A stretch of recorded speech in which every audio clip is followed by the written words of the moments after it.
Well, gents, Happy New Year. Happy New Year. Happy New Year to our followers, listeners. Is it too late to send it back and get a new one? Send the year back. An Amazon return. Yeah.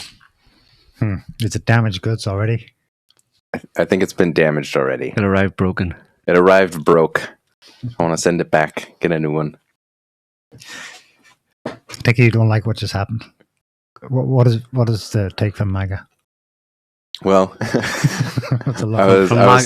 From MAGA Central. From MAGA Central. Yeah. I was talking to some people earlier about it, and what came to mind was Tim Dillon's rant on pedophiles. You can't not have a pedophile in office. So you basically have to pick the pedophile that best represents your values. And in this case, it seems like you can't not have regime change. Mm-hmm. So you have to have a regime change that best reflects your values. Right. That's well put. That can dress it up in the right way. Yeah. So, but you're getting regime change. Yeah, you're going to get regime change whether you want it or not. So it might as well be one that reflects your values. And on the one hand, I like that it was, fairly neat, fairly clean, fairly quick. On the other hand, I'm not a big fan of some of the messaging around it. I saw at one point someone referred to it as kinetic action. Yeah, which is the gayest thing I've ever heard. Yeah, I thought this was kinetic action. Yeah. Well, yeah, that's what it is, right? I thought this was the Department of War. I thought we went through this whole thing of renaming the Department of War, so that way it was on message, and using terms like kinetic action is just. Trump said at his presser that the military guys they told me it was violent. Violence more, Yeah, it's more straight up. But in the context of past U.S. regime change, it wasn't particularly violent. Yeah, we all held our breath yesterday, thinking, "What the hell?" And yet, in kind of typical fashion, when you think back to Trump approved or devised actions in the last 10 years now. This fits the pattern, It's short, it's sharp, and there's a kind of a fait accompli. Like there's a whole package of which we just get a short burst, but there's a lot more that's gone on that isn't readily apparent. I suppose that's the first thing that stands out just 24 hours later is Maduro is gone, in and out. Delta team arrested him, took him to New York. He's been arraigned. He's behind bars. Nary a shot fired. Zero, I think. Not a single shot fired to stop him. Stop who? To stop American forces flying over Caracas. Oh, yeah. One helicopter got damaged or something but there's no mention of how or why. It was able to fly back, so it wasn't very. It hit a lamppost. Go on ahead. So that right there, that was a big why for everyone. That's like, well, how the hell? Because clearly Venezuela's not just been showing off for its sake. They do have an army. They've been talking big about defending their Chavismo Bolivarian revolution and protecting their leader and unity around Maduro. He himself was super bigging up people in Caracas, especially to rally to his defense when the time came. And when the time came, it was swoop in, swoop out, and he's gone. Nothing happened in terms of a firefight. So right there, you're like, okay, so what happened there? The most obvious explanation is an arrangement, the deal. Yeah. Prep well beforehand. Do you think that even encompasses Maduro himself? No. Or is there a betrayal element in the story to make that happen? Sold out, basically, like $50 million, a lot of money for people around him, his bodyguard and stuff. It's been openly speculated in the media, so it's not exactly a mystery, It's so obvious that is most likely what happened, that even the mainstream media in the past 24 hours have been talking about, Okay. So. Okay. It was a CIA asset that gave him the coordinates for where he was and what he was doing. And so it's pretty obvious that there was betrayal. Yeah. And the CIA have been all over Venezuela. They're all over the whole world. Like, people are like, do you think the CIA was in Venezuela? A better question would be, do you think the CIA, I think there's a country where the CIA isn't? I don't know. That's a good question. Yeah. The other one, is the CIA in any particular country, is a very naive question. Yeah. When you go back these past 10 years, there have been several, I can think of it, I can probably list 4 cases where American mercenaries, which Maduro regime said were probably CIA, were stopped, apprehended. So those are the ones they catch. On at least 2 of the occasions, 2 of those teams were allowed to go back to the US. Rick Grinnell, as Trump's envoy, went to Venezuela and negotiated their release. That's 2 of the 4 that were caught. So then you extrapolate further, and then there are dozens. There are likely dozens of others, and they will have helped shape the situation, perhaps even physically, in preparation for military activity like this. Yeah. But the thing that I kind of found hard to swallow was Trump's presser yesterday talking about how awesome, it's just too much America, there's only so much America I can take anyway. So much America I can take, Americans can obviously have an unlimited appetite for it, most of them.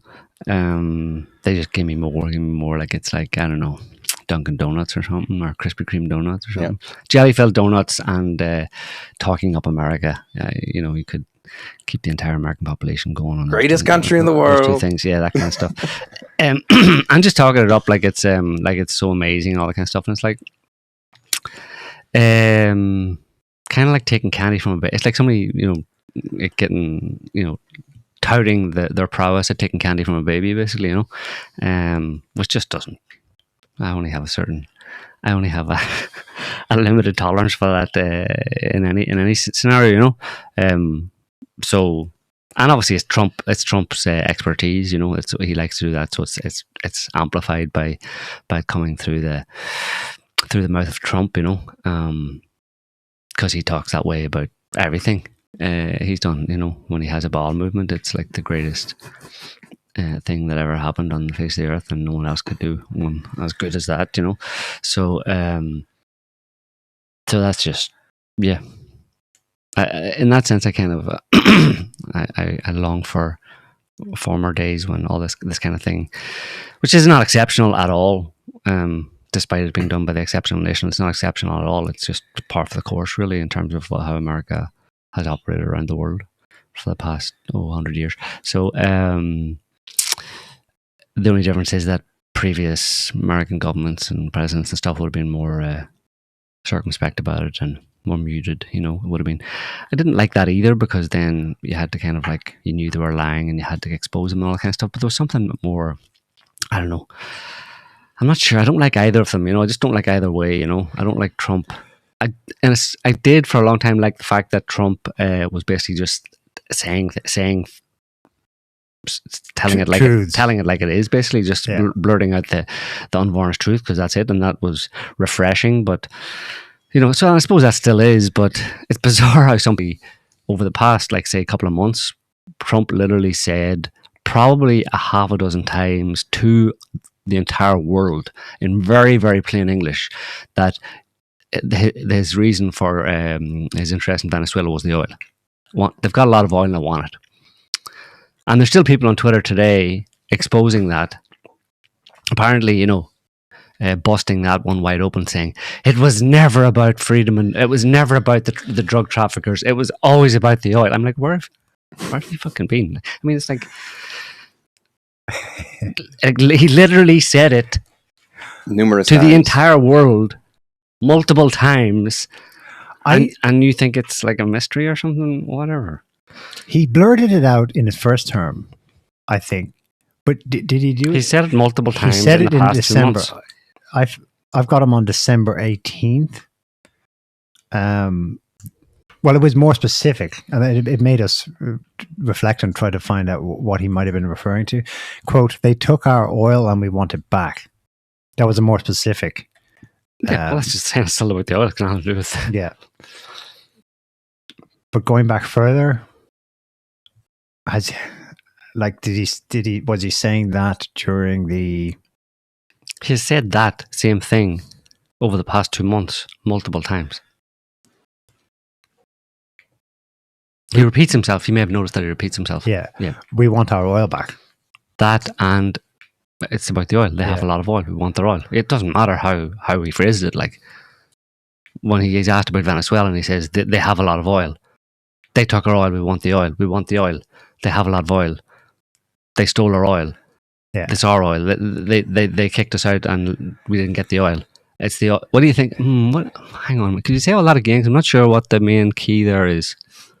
Fentanyl. It's the fentanyl, right? It's the drugs, right? It stood out for me at the time because I wrote it down in my notes. Holy shit! December 18th. Trump specifically says we want our oil back. They took it, and that's what prompted us in our last show of the year to wonder what he was talking about. And we found that in 2007, Chavez had revoked 2 oil concessions that ended up going to court in dispute. And they were effectively national. They were taken from Chevron and ExxonMobil de facto, but it's still in the courts. But anyway, and we thought maybe that's what he's referring to. Most likely. I wonder, though, if there's something else that's happened in the intervening years. Guyana.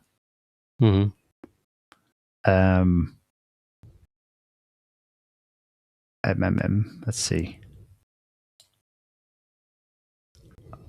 And I had tipped to Sky News of all places because they introduced this or reminded me of this that happened. In 2015, there was a major oil discovery in Guyana by Chevron and ExxonMobil.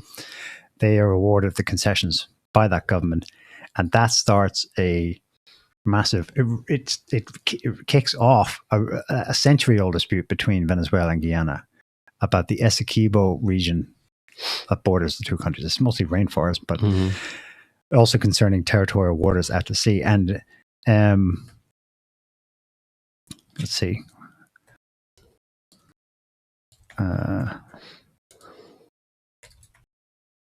Obviously, there's multiple angles on this, but I wonder if this was a proximate card that kind of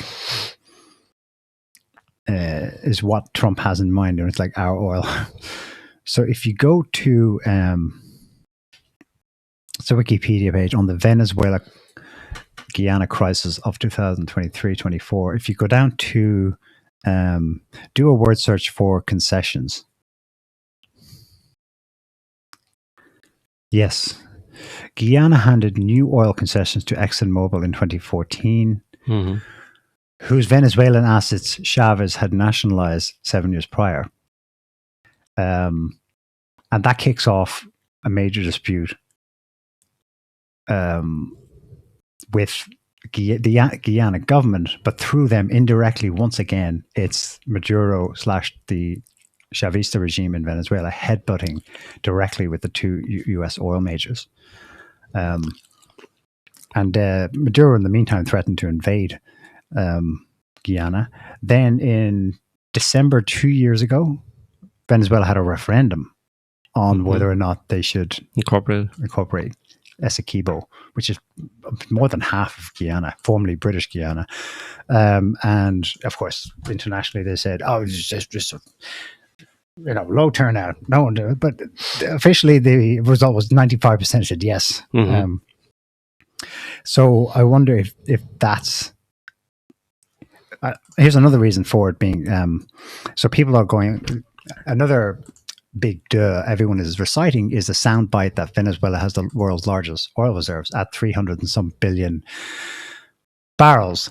I've seen a couple of analyses from oil and energy news sites and or people who claim to be in the oil business giving their opinions online.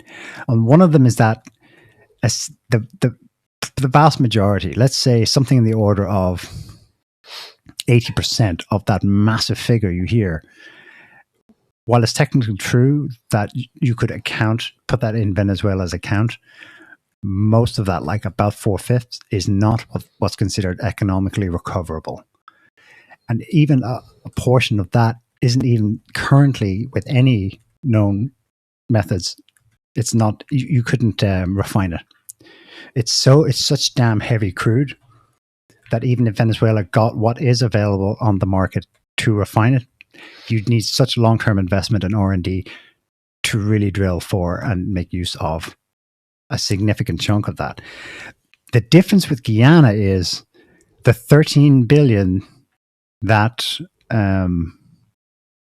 ExxonMobil and Chevron announced they discovered in 2014 in the waters of Guyana.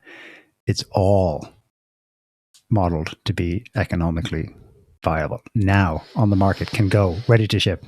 Yeah, it's not, because like when they give those figures for Venezuela's oil, those are proven oil reserves. They wouldn't be on the list as proven oil reserves. And proven oil reserves are by definition reserves that are economically recoverable. That the full 300 some bigger, that gives Venezuela the title of the world's biggest. Yeah, when it's listed as that, I mean, if like you could find like, you know, reserves of oil or whatever that are not economically recoverable, and they wouldn't be listed as proven reserves. The term proven reserves by definition means economically recovered, even if it's like heavier crude that is more costly to actually get to market. It's not the case that you know what I mean? Yeah. Okay. Like, because what you were saying basically is like 80% of it would basically mean that all this talk about Venezuela having the largest oil reserves is complete. It's just not, it's just bunk, if you know what I mean. It's like, it's just noise, like, because like it's not even, doesn't mean anything. There's no point in even talking about it because 80% of it isn't. And if you took 80% away, there'd be way down the list, right? In terms of potential oil producers and oil.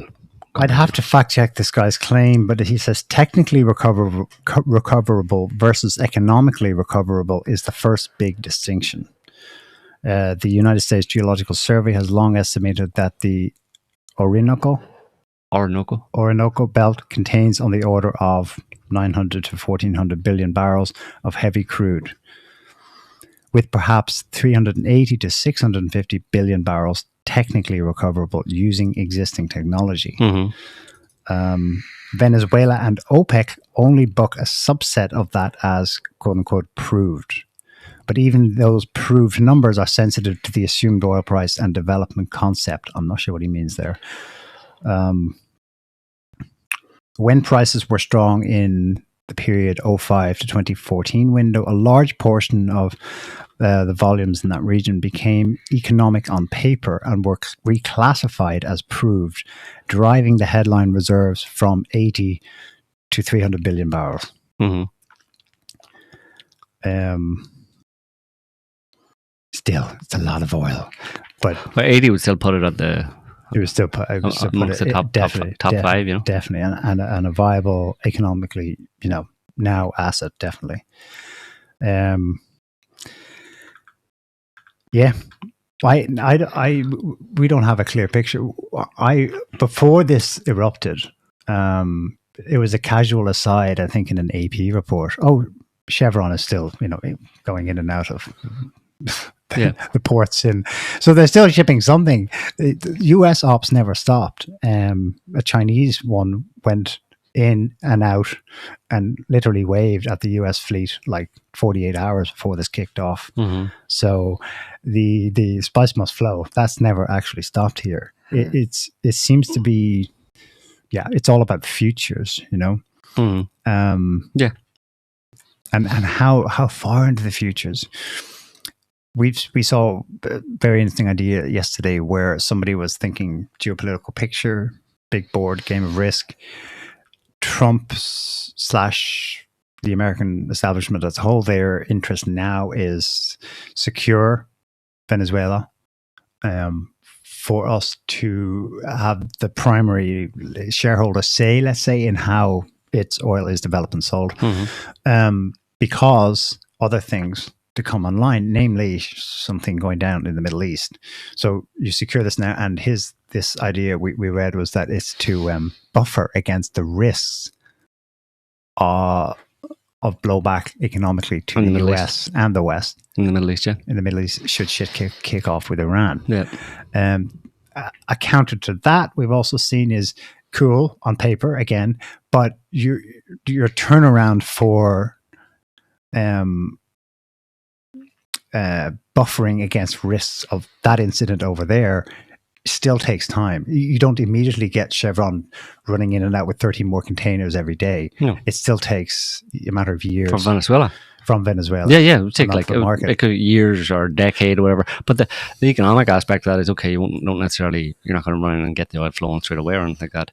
It's going to take a large amount of investment and years, maybe up to a decade, for it to really recover, to build up the infrastructure and to get it going. But the way banks and fiat money works is that once you've secured that, then it's almost like a promissory note type thing. Yes. But then the Treasury can start printing the predicted potential windfall of those barrels of oil, those 80 billion, 100 billion, 300 billion, whatever barrels of oil that are now in US custody, along with Maduro. Down the line, they're going to. So the perception, we can issue a loan based on that, basically. So you've got, okay, I see, it looks reasonable to me. You seem to have got rid of Maduro. You seem to have taken control of Venezuela. Well, we'll give it a while to make sure you have taken control of Venezuela. But, and yes, they do have all that oil. So yes, I can issue you a loan for, the full estimated value of the oil that America will be able to produce from Venezuela in 10 years' time. I'll issue that in funny money today. So even if it's not and the American economy is now going amazingly all of a sudden based on that. That's how it works. Yeah. Even the market's very happy. Market sentiment. The perception of having, quote, secure the oil suffices for the markets. Mm-hmm. Sometimes at least. Because it serves as a collateral. Yeah. Okay. The market is similar to Twitter. Look at all the MAGA people on Twitter who are very happy today. They're saying, go America, take that commies, take that Chi-coms, we're back, we're so back, MAGA, etc., etc. And that is also, that sentiment, which is a buoyant sentiment, is reflected in the market. Because the US market has a Twitter account called @USMarket, and it tells you how it's feeling today. Mm-hmm. And it's feeling very good. And when the market feels very good, then all the share prices go up, because the market is the share prices. Well, the most important metric for the US in all things is US petrodollar. Petrol oil backing the US dollar. Mm-hmm. How's that doing? It's on a slow decline, but it's still substantial. Mm-hmm. And that's primary. That would be primary in the American and Trump's strategic outlook, maintaining that, right? Mm-hmm. Yeah, for sure. I think they do think like this. So there was an interesting tweet. It's actually a translation from Telegram. The Russian billionaire Oleg Deripaska, he's roughly aligned with Putin these days, used to be an enemy, whatever. He is a Russian oligarch. He wrote that if the US secures control over Venezuela's oil fields, interesting, he noted Guyana. After already moving into Guyana, it could end up overseeing more than half of the world's reserves. In his view, Washington would then be able to hold oil prices near $50 a barrel, putting serious pressure on Russia's state capitalist economic model. So that's not just having in your mind maintaining the US dollar as a global reserve currency, but its sharp edge as a way to erode your peer competitors. Mm-hmm. berry model, which is true because Russia is so dependent on keeping those prices as high as possible. So that's how he sees it. Well, it's one idea he has. So it's not nothing that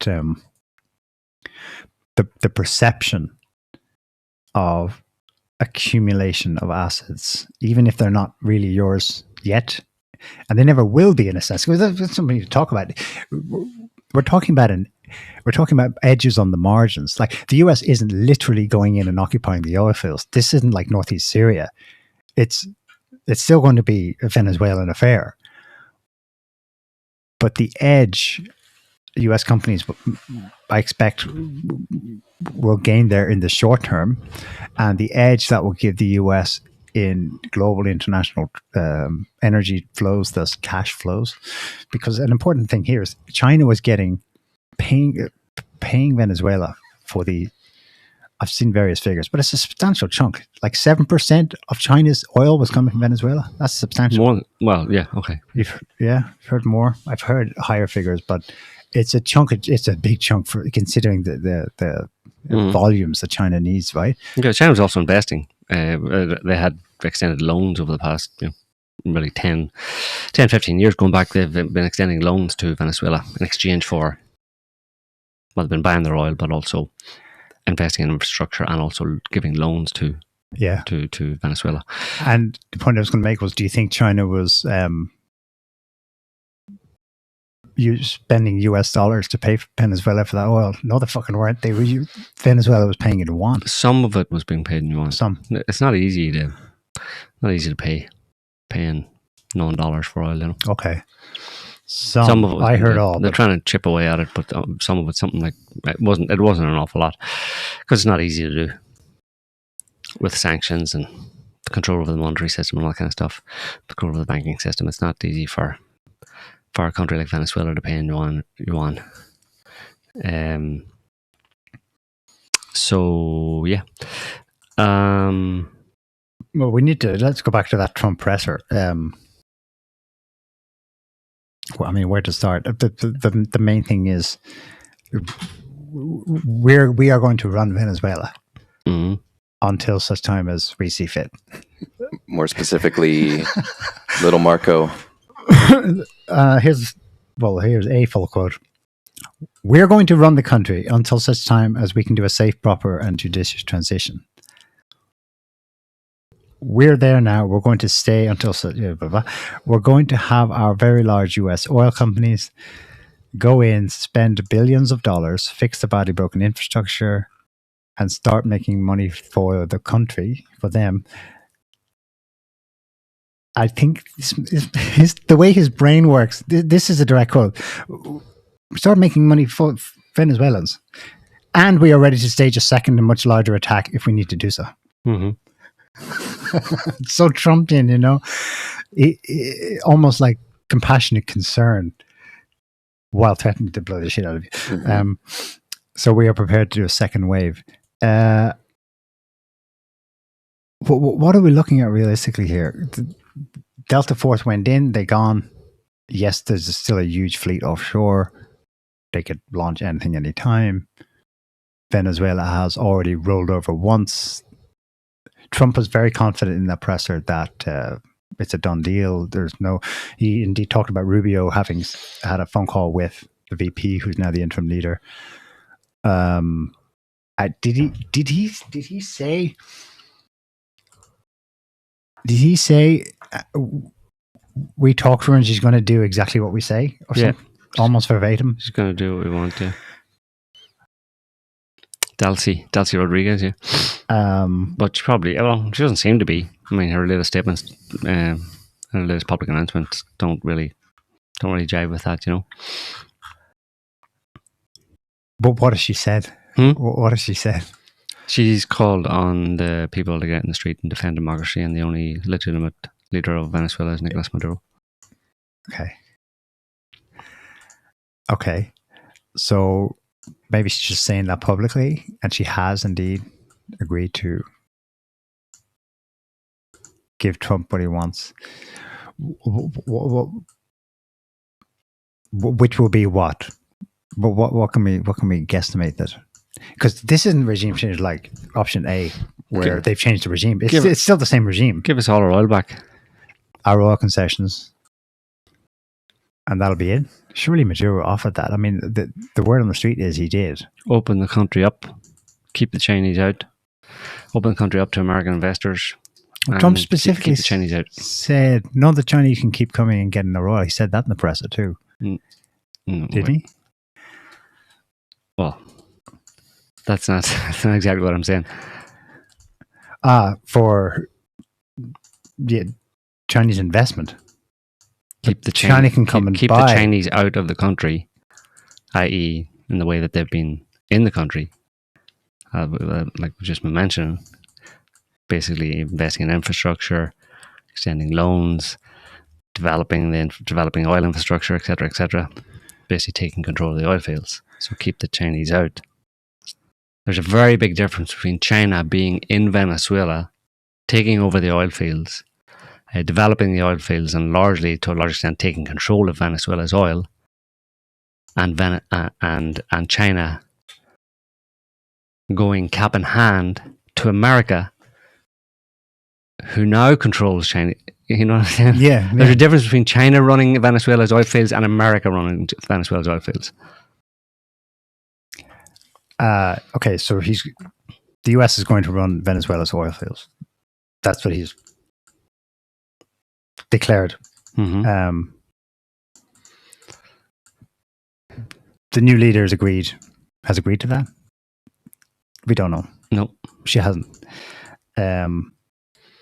So most likely this isn't over and there'll be another phase. Well, you can crystal ball all you want, but it's very difficult. Nobody knows, basically, at this point, what way the whole thing is going to go. They seem fairly confident that they're going to be able to put pressure on one way or another to get what they want. And Delcy Rodriguez, the vice president, is now technically, officially, the interim or leader of the country. It's all very vague, obviously. Whenever you have, it's 24 hours after a coup where the actual president of the country was abducted from the country and taken to America. So it's not. You need a little bit of time to for their chips to fall somewhere, and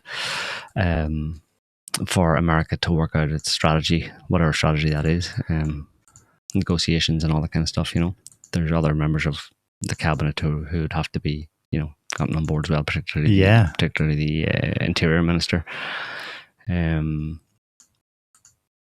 His name is I can't remember his name now. Interior Minister is Dio. What was it? Dio.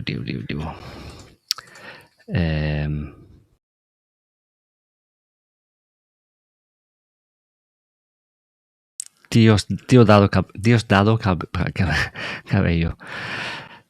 Cabello. Yeah, he's the Interior Minister. So he's another person who Interior and Justice and Peace Minister. So he's another kind of he has a lot more ties with the military. So he's someone who would have to be looked at and brought on board as well. So and there's several other members as well who are they're all Chavistas, all they're all hardcore socialists, like what do you call her?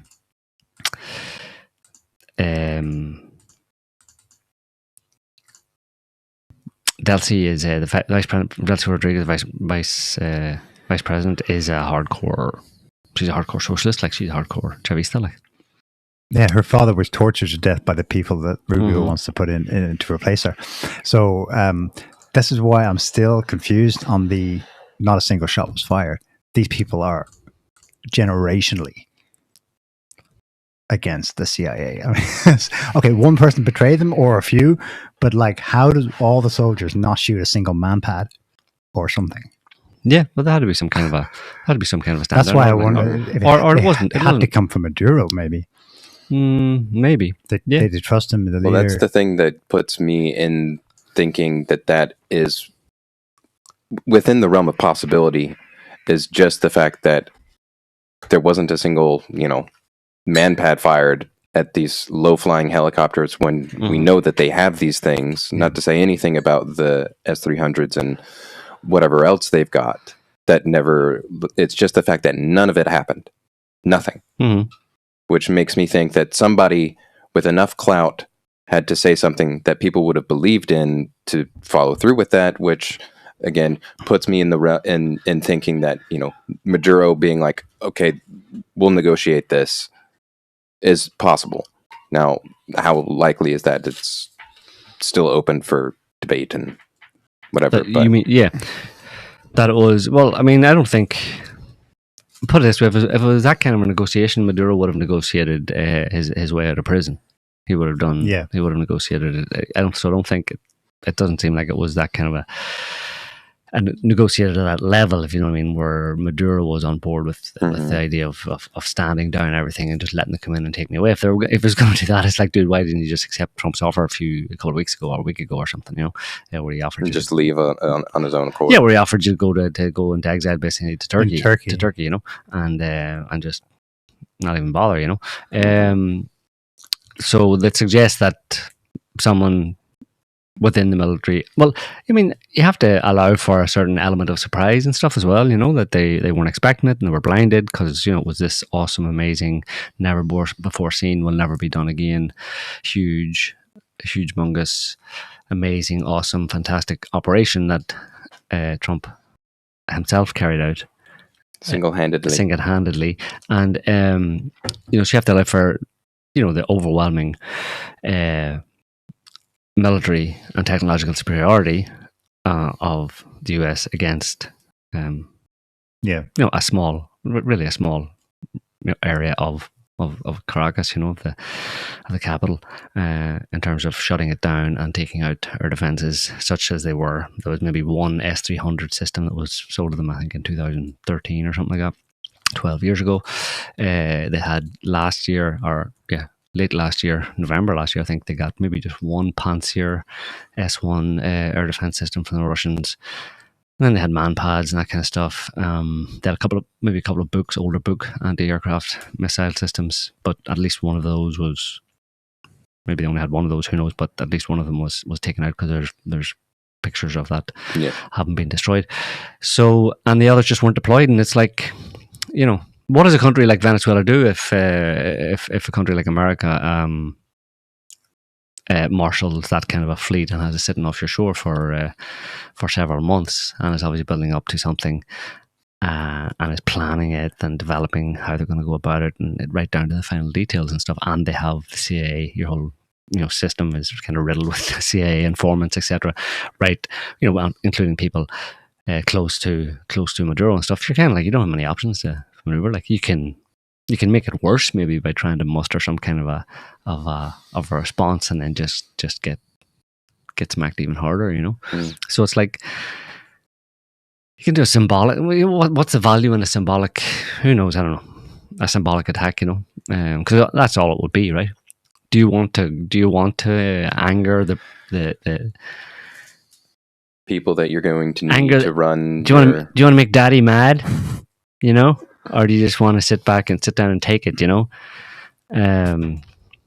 So that's something that has to be considered. If whoever would have been giving the order to, respond, resist to the last man type thing, well, it's like, where's that going to go? And is it going to be worth it? Is it going to change anything? Yeah. In 2002, they tried the same thing. And Chavez was on the Delta chopper. He wasn't handed off yet. He wasn't the Americans who did it. But his own people were taking him for a handoff. And the story goes, he persuaded them with some appeal to their sense of patriotism and turned the chopper around. And then it fizzled out. But it fizzled out with, street clashes. Chavistas taking up weapons on the streets. And that's where the documentary "The Revolution Would Not Be Televised" came from. So I suppose the resistance, they succeeded. They succeeded because the risk or the they weren't faced with the shit option of the US then going, oh well, fuck it, just carpet bomb the city from the air. The thing is, I would if I were them, something in the realm of possibility is Trump's bluffing. He's not going to blast the city from the air. He's never done that. He's not done it yet. He has no form for that. He walks softly, speaks softly, carries a big stick. He doesn't actually execute, a Samson option on you. He walks softly, carries a big stick, and strikes strategically. It's not the mass carpet bombing as other administrations. It's pointed and specific. So here,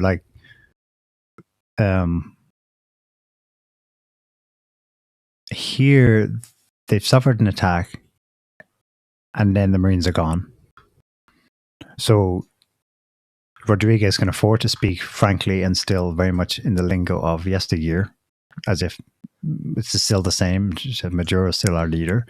There's no repercussion for her saying otherwise. But what we're proposing is that in reality, she will have to begin to adjust Venezuelans to a new reality. Just as on the military side, immediately soon after, their top brass leadership got on TV.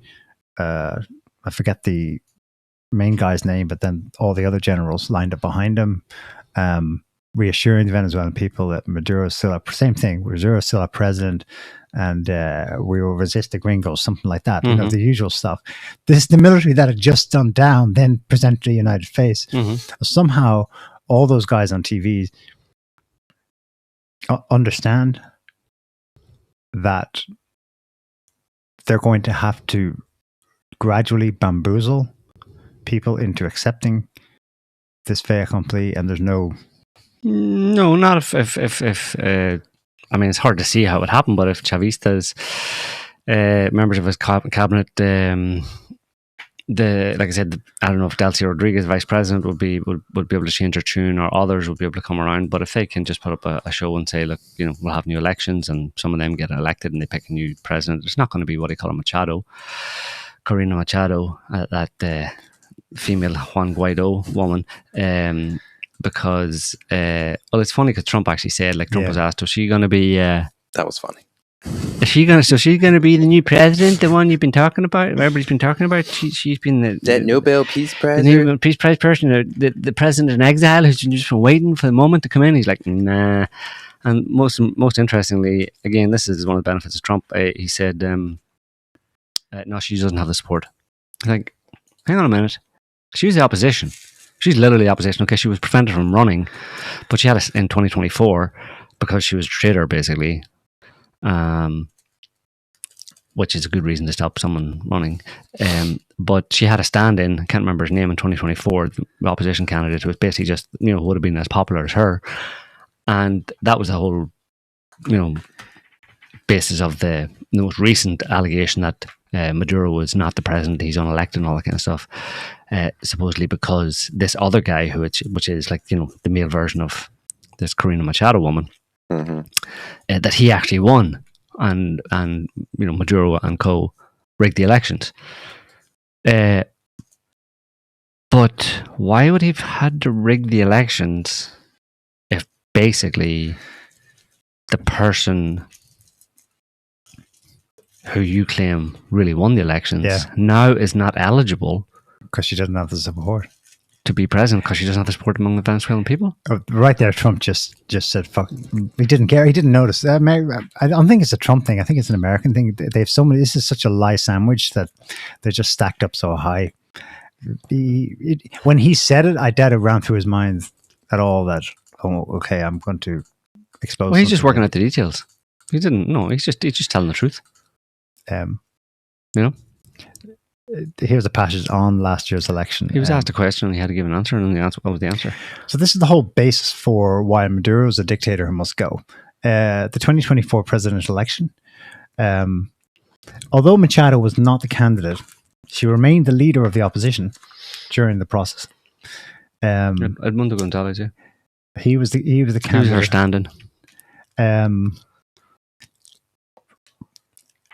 The Western press, all year long, not just at the time, but all year long. This is why this woman, in part, became the Nobel Peace Prize winner.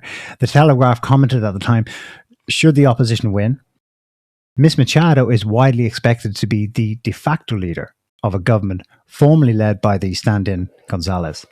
The newspaper compared the massive popular movement around her with the rise of Hugo Chavez in 1998 in terms of the fervor it generated in citizens. Had to appeal to Chavez. Flash forward a year, and oh no, she'd never be supported by the people. Yeah, but so that suggests that the allegations that the election was rigged in 2024 and that Maduro wasn't the legitimate president are false. He actually was elected by a majority of the population, and he is the legitimate president of Venezuela. He's not a dictator. He's not a narco-trafficante. He's a legitimately democratically elected president. So all this talk, you have to remember, people are so bombarded by that propaganda that it's hard for them to imagine that all of it is absolutely false, but it actually is. The entire history of, and even any history you may have heard about or learned about Venezuela and why Venezuela is poor, why there's hyperinflation, and why the country is poor, and all that kind of stuff is because of mismanagement. Mismanagement of commies by these damn commies and stuff, which is complete nonsense.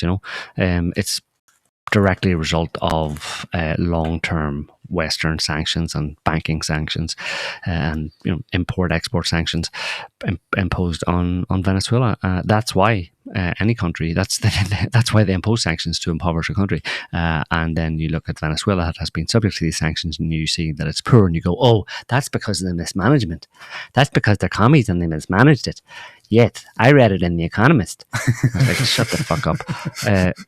Retard. Isn't that what makes this whole thing so much dirtier? Well, yeah, of course it is. It's disgusting. Like, I mean, Maduro being kind of frog marched to jail, and the same jail that Ghislaine Maxwell is in, you know, and Diddy went into. Like, it's all pathetic. I hope they, they get the comeuppance, because it's. Again, this is the way America has always operated. It's just that Trump is doing it in a very flagrant, above board, in your face kind of way, and he's not ashamed about it, and he's trying to turn it around, saying, like, look, for years, these other Biden-like presidents, Obama, etc., going way back, all engaged in these kind of covert wars or proxy wars or open wars in Iraq, for example, or proxy kind of wars, or regime changing and destabilization wars and all that kind of stuff. And it costs a lot of money, and we didn't get anything out of it. And they did it all under the bullshit banner of freedom and democracy. That's all bullshit. First of all, it's too expensive to do it in that way. Secondly, we don't get anything out of it. We don't actually secure resources, which is the whole point of doing it in the first place. And third, this is Trump speaking, I'm just not interested in bullshitting people about why we're doing it. So I'm going to turn all that in its head. It's going to be limited interventions to get the maximum amount of return, and I'm just going to tell people why we're doing it. Yeah, and they can like it or not, but it's like tough shit. That's just what it is. That's the way it is. And he's not being fully transparent, obviously, because you have to fill in some of the blanks. Fully transparent would be the reason why it's being done, but that's just great power politics. That can be explained with those three words: great power politics, that have existed for hundreds and hundreds of years, or maybe as long as modern human history, let's say. I want to play a clip from the presser. It's short, less than a minute. He's asked, is it possible that the US ends up administering Venezuela for years? And his reply. Is it possible that the US ends up administrating Venezuela for years? Well, it won't cost us anything because the money coming out of the ground is very substantial. So it's not going to cost us anything. We want safety there. We want to be surrounded by countries that aren't housing all of our enemies all over the world. That's what was happening. You don't want to have that. But we're going to be rebuilding, and we're not spending money. The oil companies are going to go in. They're going to spend money. We're going to take back the oil that, frankly, we should have taken back a long time ago. A lot of money is coming out of the ground. We're going to get reimbursed for all of that. We're going to get reimbursed for everything that we spend. So it's going to be a very important. This is a very big evening that took place last night. We have to.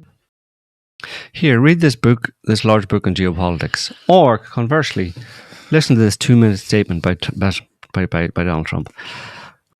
It's the same thing. Yeah. And you save yourself some time. Just listen to Trump. Yeah, we don't want to be surrounded by unfriendly people in our neighborhood, like the Czechs or Russia or whoever. Anybody who's not friendly, anybody who doesn't do what we want. This is our hemisphere, the Western Hemisphere, at least this side of the Atlantic. It's looking more and more like this side of the Atlantic. But unfortunately, that includes you Latin Americans. So, and Canada, don't forget. And looking at you, Greenland, coming for you next. You and your polar bear. The polar bear king. Your polar bear king. We're coming for him. The wife of the White House chief of staff literally tweeted that this morning. Canada, not Canada, Greenland, American flag, something like you're next. No, soon. It was soon. Soon, okay. They, yeah, and it's not just oil in Venezuela. If you look at the resources, there's gold, iron, rare earth minerals, that kind of stuff. That would all be, in theory. But you just like I said, the banks will leverage that for you. You'd say, here, bank, go and send one of your assessors down to Venezuela or look at the documents and come back to me with a figure of what the maximum amount we could get out of that in that particular for that particular product out of that country. And they'd say $1 billion. $1 million, Mr. President. I'd say, well, okay then, write me a check for $1 million and I'll get it someday. Someday, some way. They've been doing the same thing in Ukraine, promised in Ukraine. Ukraine hasn't collapsed because 8 trillion of, what is it, Lindsay 800 billion from the European Union. We're going to give you $800 billion over the next 800 billion years. $1 per year. How long does a mortgage on the bank last?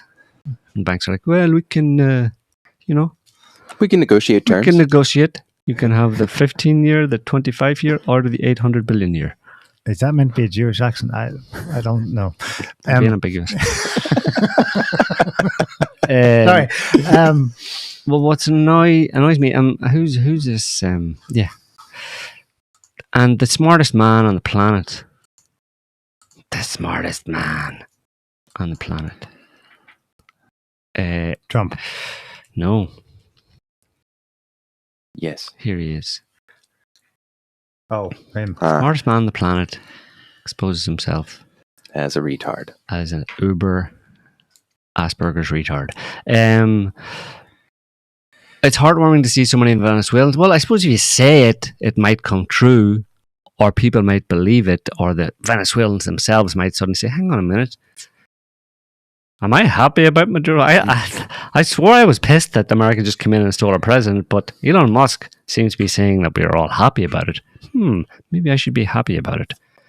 Well, there was the videos of people in Miami, yes, Venezuelans in Miami. Well, that's good enough, right? Who were celebrating it. So maybe he saw those and thought, that's Venezuela. Yeah. Well, I mean, they're Venezuelans, so he's not wrong. Well, he's got to head up his arse. The poor guy spends so long with his head up the wrong end of a rocket ship. I don't expect him to keep track of everything, and he just loves Murga. So, and he also said this when Trump posted Nicolas Maduro on board the USS Iwo Jima. Congratulations, President Trump. This is a win for the world and a clear message to evil dictators everywhere. I mean, how uninterested can you be? Okay, like I said, maybe he spends too much time. Maybe his preference is to be sleeping inside the heat shield. He sleeps inside the heat shield of the Starship Enterprise or whatever he calls it. He just spends too much time doing that kind of stuff, so he doesn't have the time to inform himself about certain things, or he's just, like so many other Americans, is snorting so much Murica, some powdered America up his nose that's all that comes out, which is, evil dictators everywhere. But to be so wrong, to be supposedly a smart guy and to be so absolutely wrong about just to have snort, like along with snorting, the Constitution and the Second Amendment and whatever else. Well, he rolls up the Constitution to roll up this Constitution and snort a load of fucking Krispy Kreme donuts, powdered Krispy Kreme donuts. He's also snorting mainstream media bullshit, and this is a guy who owns X. And it's meant to be the public square. We're the media now. Right, we're the media now. That's the thing. But that's literally, like, this is a win for the world and a clear message to evil dictators everywhere, is literally a headline that you have seen on CNN, New York Times, Economist, all the rest, Fox News, all of them in 2003 when they launched the invasion of Iraq. Yeah. Or whenever they caught Saddam Hussein on the basis of a pack of lies. And he's repeating it now 20 years later. The thing that gets me about it is, and I'm just like, I guess, like you failed learning the lesson, which is because in the lead up to Trump's election win, Musk and all of these other retards who are chanting USA, USA, we're all on board with stopping regime change wars and like detailing all the things about Afghanistan and Iraq and Libya and like knew these things like inside and out, as far as like, it was a pack of lies. It wasn't for this. It was like they just went through 2 years of saying how bad all of these things are and how wrong it was and how the media lied and then they're like, "Oh, Venezuela!" And then all of a sudden, it happens again, and they're like, "Well, I'd never seen such a beautiful thing in my life." Yeah. I'll see. So Trump is like, "I'll see your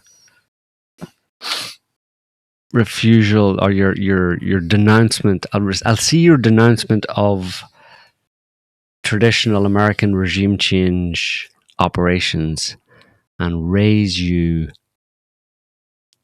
Delta Force at night, Apache helicopters, cyber warfare, taking out evil dictator, coming home within 30 minutes. Sold. Sold. Give me 2. I want 3 of those. Do it again. Do it again. And Trump is kind of actually playing into that. Well, we don't know at the same press conference. Who knows? Cuba, maybe Mexico. Yeah. Trump said Trump really, I mean, his truthiness is quite impressive. Like, I mean, I suppose this was kind of I don't know what he meant by this actually, but in that presser yesterday he said, have a listen to what he said there. I watched last night one of the most precise attacks on sovereignty. I mean, it was an attack for justice. And I'm very proud of him, and I'm very proud of our secretary. I left in the bit about it was for justice, to do him justice, but he literally said, "I watched one of the most precise attacks on sovereignty." Yeah, and he read it, so it was written down. Yeah. So that's not the right word to use when you're saying that, because usually that goes with that's usually used by, or is being used by people today in response or critical of what the US did, by saying that this is an attack on sovereignty. And Trump's like, yeah, it's one of the most precise. It's a very precise attack on sovereignty. It's like, I don't think you understand what we're saying, Mr. President. Sovereignty is sovereign. It's under international law. Sovereignty is a protected right of nations, and it cannot be infringed. Huh? What do you mean? But we just attacked sovereignty. Of course it can be attacked. Maybe you shouldn't use the word sovereignty. Maybe you should say, I watched one of the most precise attacks on an evil, like, take some words from Musk's book, on an evil, brutal dictator. Yeah. Don't do sovereignty. Like, I watched one of the most precise attacks on evil, brutal dictatorshipism. I watched one of the most precise attacks on a basket full of puppies and bunny rabbits last night. Mr. President, that's maybe not the right message you should be sending. But anyway, he just waffles on so much. It's I don't think anybody pays much attention to him. They're just like it's like Trump speeches are like empty calories. You just kind of sit there, you just zone out, and you just listen to him waffling, and it's just like 1 out of every 20 words actually registers, and then you're able to put together the entire essence of what he said over 10 or 20 minutes by just absorbing one word at a time. I just put my brain into kind of passive mode, because I know there's so much fluff. Yeah. So immediately after that, I don't have to scrutinize what Trump says, except for the lulls. Immediately after this, there's the messaging on Iran. Yeah. And even in the lead up to it. Well, just before we get on to the thing, I mean, they also blew up Chavez's mausoleum. Yeah. America. But what they don't tell you was that secretly, buried underneath Chavez's body, there was a bunch of jihadis. There was a secret cell of Hezbollah. Durka. And yes. Hamas. Hamas was there. There was a giant vat of Hamas. Hamas. There's so much Hamas. Hamas. Hamas. Hamas. Hamas. Hamas. Hamas. Hamas. Hamas. Hamas. We must fight Hamas. They are hiding everywhere. They're all around us. I think they hit something next to the mausoleum. They didn't actually smash where he's. Have you not watched Team America? That was a big ass explosion.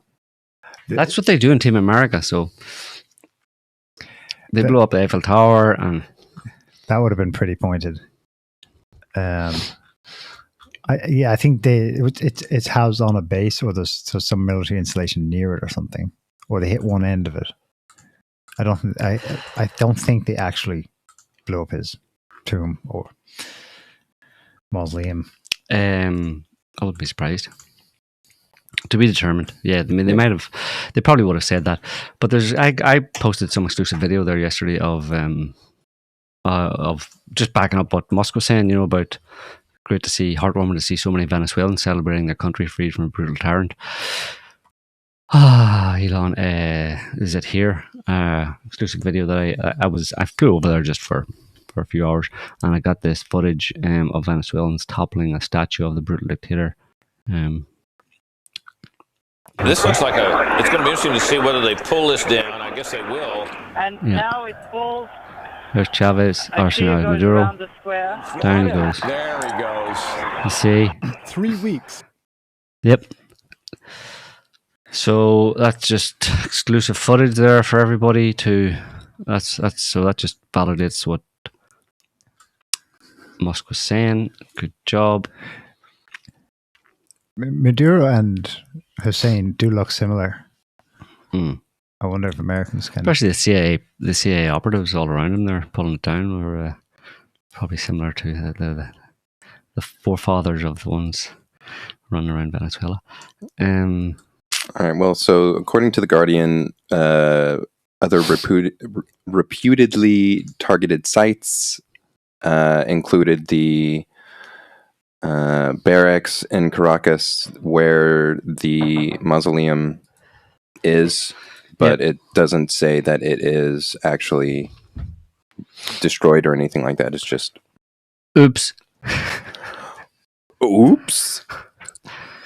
And Fox News, of course, it's very similar to Iraq War stuff, that's all they know, but Fox News is pretty good at it. CNN would, because they don't like Trump, would be a bit maybe a bit more circumspect about it, but Fox News was straight into Iraq invasion 2003 propaganda. This one, this guy, have a listen to this guy. Venezuela has become a hotbed for every adversary of the United States to operate in the Western Hemisphere. Hezbollah has operations. The terrorist group Hezbollah, based in Lebanon, has operations that have been widely reported to be Hamas in Venezuela. Iran is operating in Venezuela. Russia, China. It has and become Hamas. sort of the satellite state for the countries who we consider our adversaries and who are bent on trying to do everything they can to destabilize and undermine the West. So it's not Venezuela is run by a dictator. It's Venezuela is a hotbed for international terrorism. It's a hotbed for Hamas. Hotbed. It's a hot plate full of Hamas. Hot and spicy Hamas. Exactly. This delivery is the polished, century-old version of American imperialism. That's all I know. This guy, I don't know who he is, but I imagine he's schooled from the other side. They choose the regime change of this pedophile. You notice the delivery. It was because he's well trained. He knows to focus. He knows to mention 4 entities, but to spend 3/4 of the time focusing on the ones that has been designated formally as a terrorist group. Briefly Iran, and as an aside, and Russia and China trails off. Trails off. Because he's smart, because he knows really it's only the reverse. It's only China they're concerned about, and it's only trade issues. Our adversaries. It makes it sound like it's a military. He has to put the appearance of a military/terrorist threat first and elaborate on that, because he trails off at the end on China. But because terrorism. So that's 25 years. That's a cute presentation that Trump isn't really able to deliver. But there are plenty of talking heads who will go and see on Fox and CNN and help them sell that. Here's another one. Same one on. I don't know if he's the same guy. We'll have a listen to his voice. But I mean, I was quite circumspect there by describing it as some dude named Epstein. That is his name. Just noticing. So go ahead. The economy of Venezuela has been tanking. It's collapsing. The currency is worthless. There are 8 million refugees that have left Venezuela. 8 million. It is a hellhole. It is another example of a Marxist state that has completely failed and is being enforced only through the point of a gun.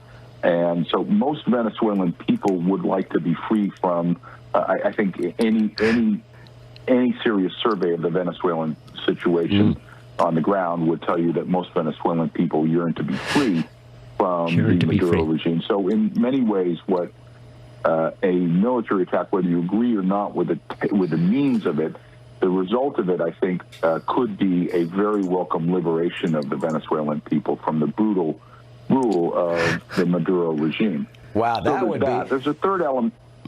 I was going to say that will be a scene if indeed the strikes stop. If the people of Venezuela flood the streets, enjoy a celebration at the potential fall of Maduro. Yahoo! Well, the people of Venezuela voted for Maria 2003. Here we come. The last election, which was very recent, as you know, and I think there would be dancing in the streets if flowers. What about flowers? Wouldn't they be greeted with flowers? She's sending the troops so they could be greeted like flowers, like they were in Iraq. It said on the screen, voice of Julian Epstein, Dem strategist. There you go. On Fox News, yeah. Hands across the aisle.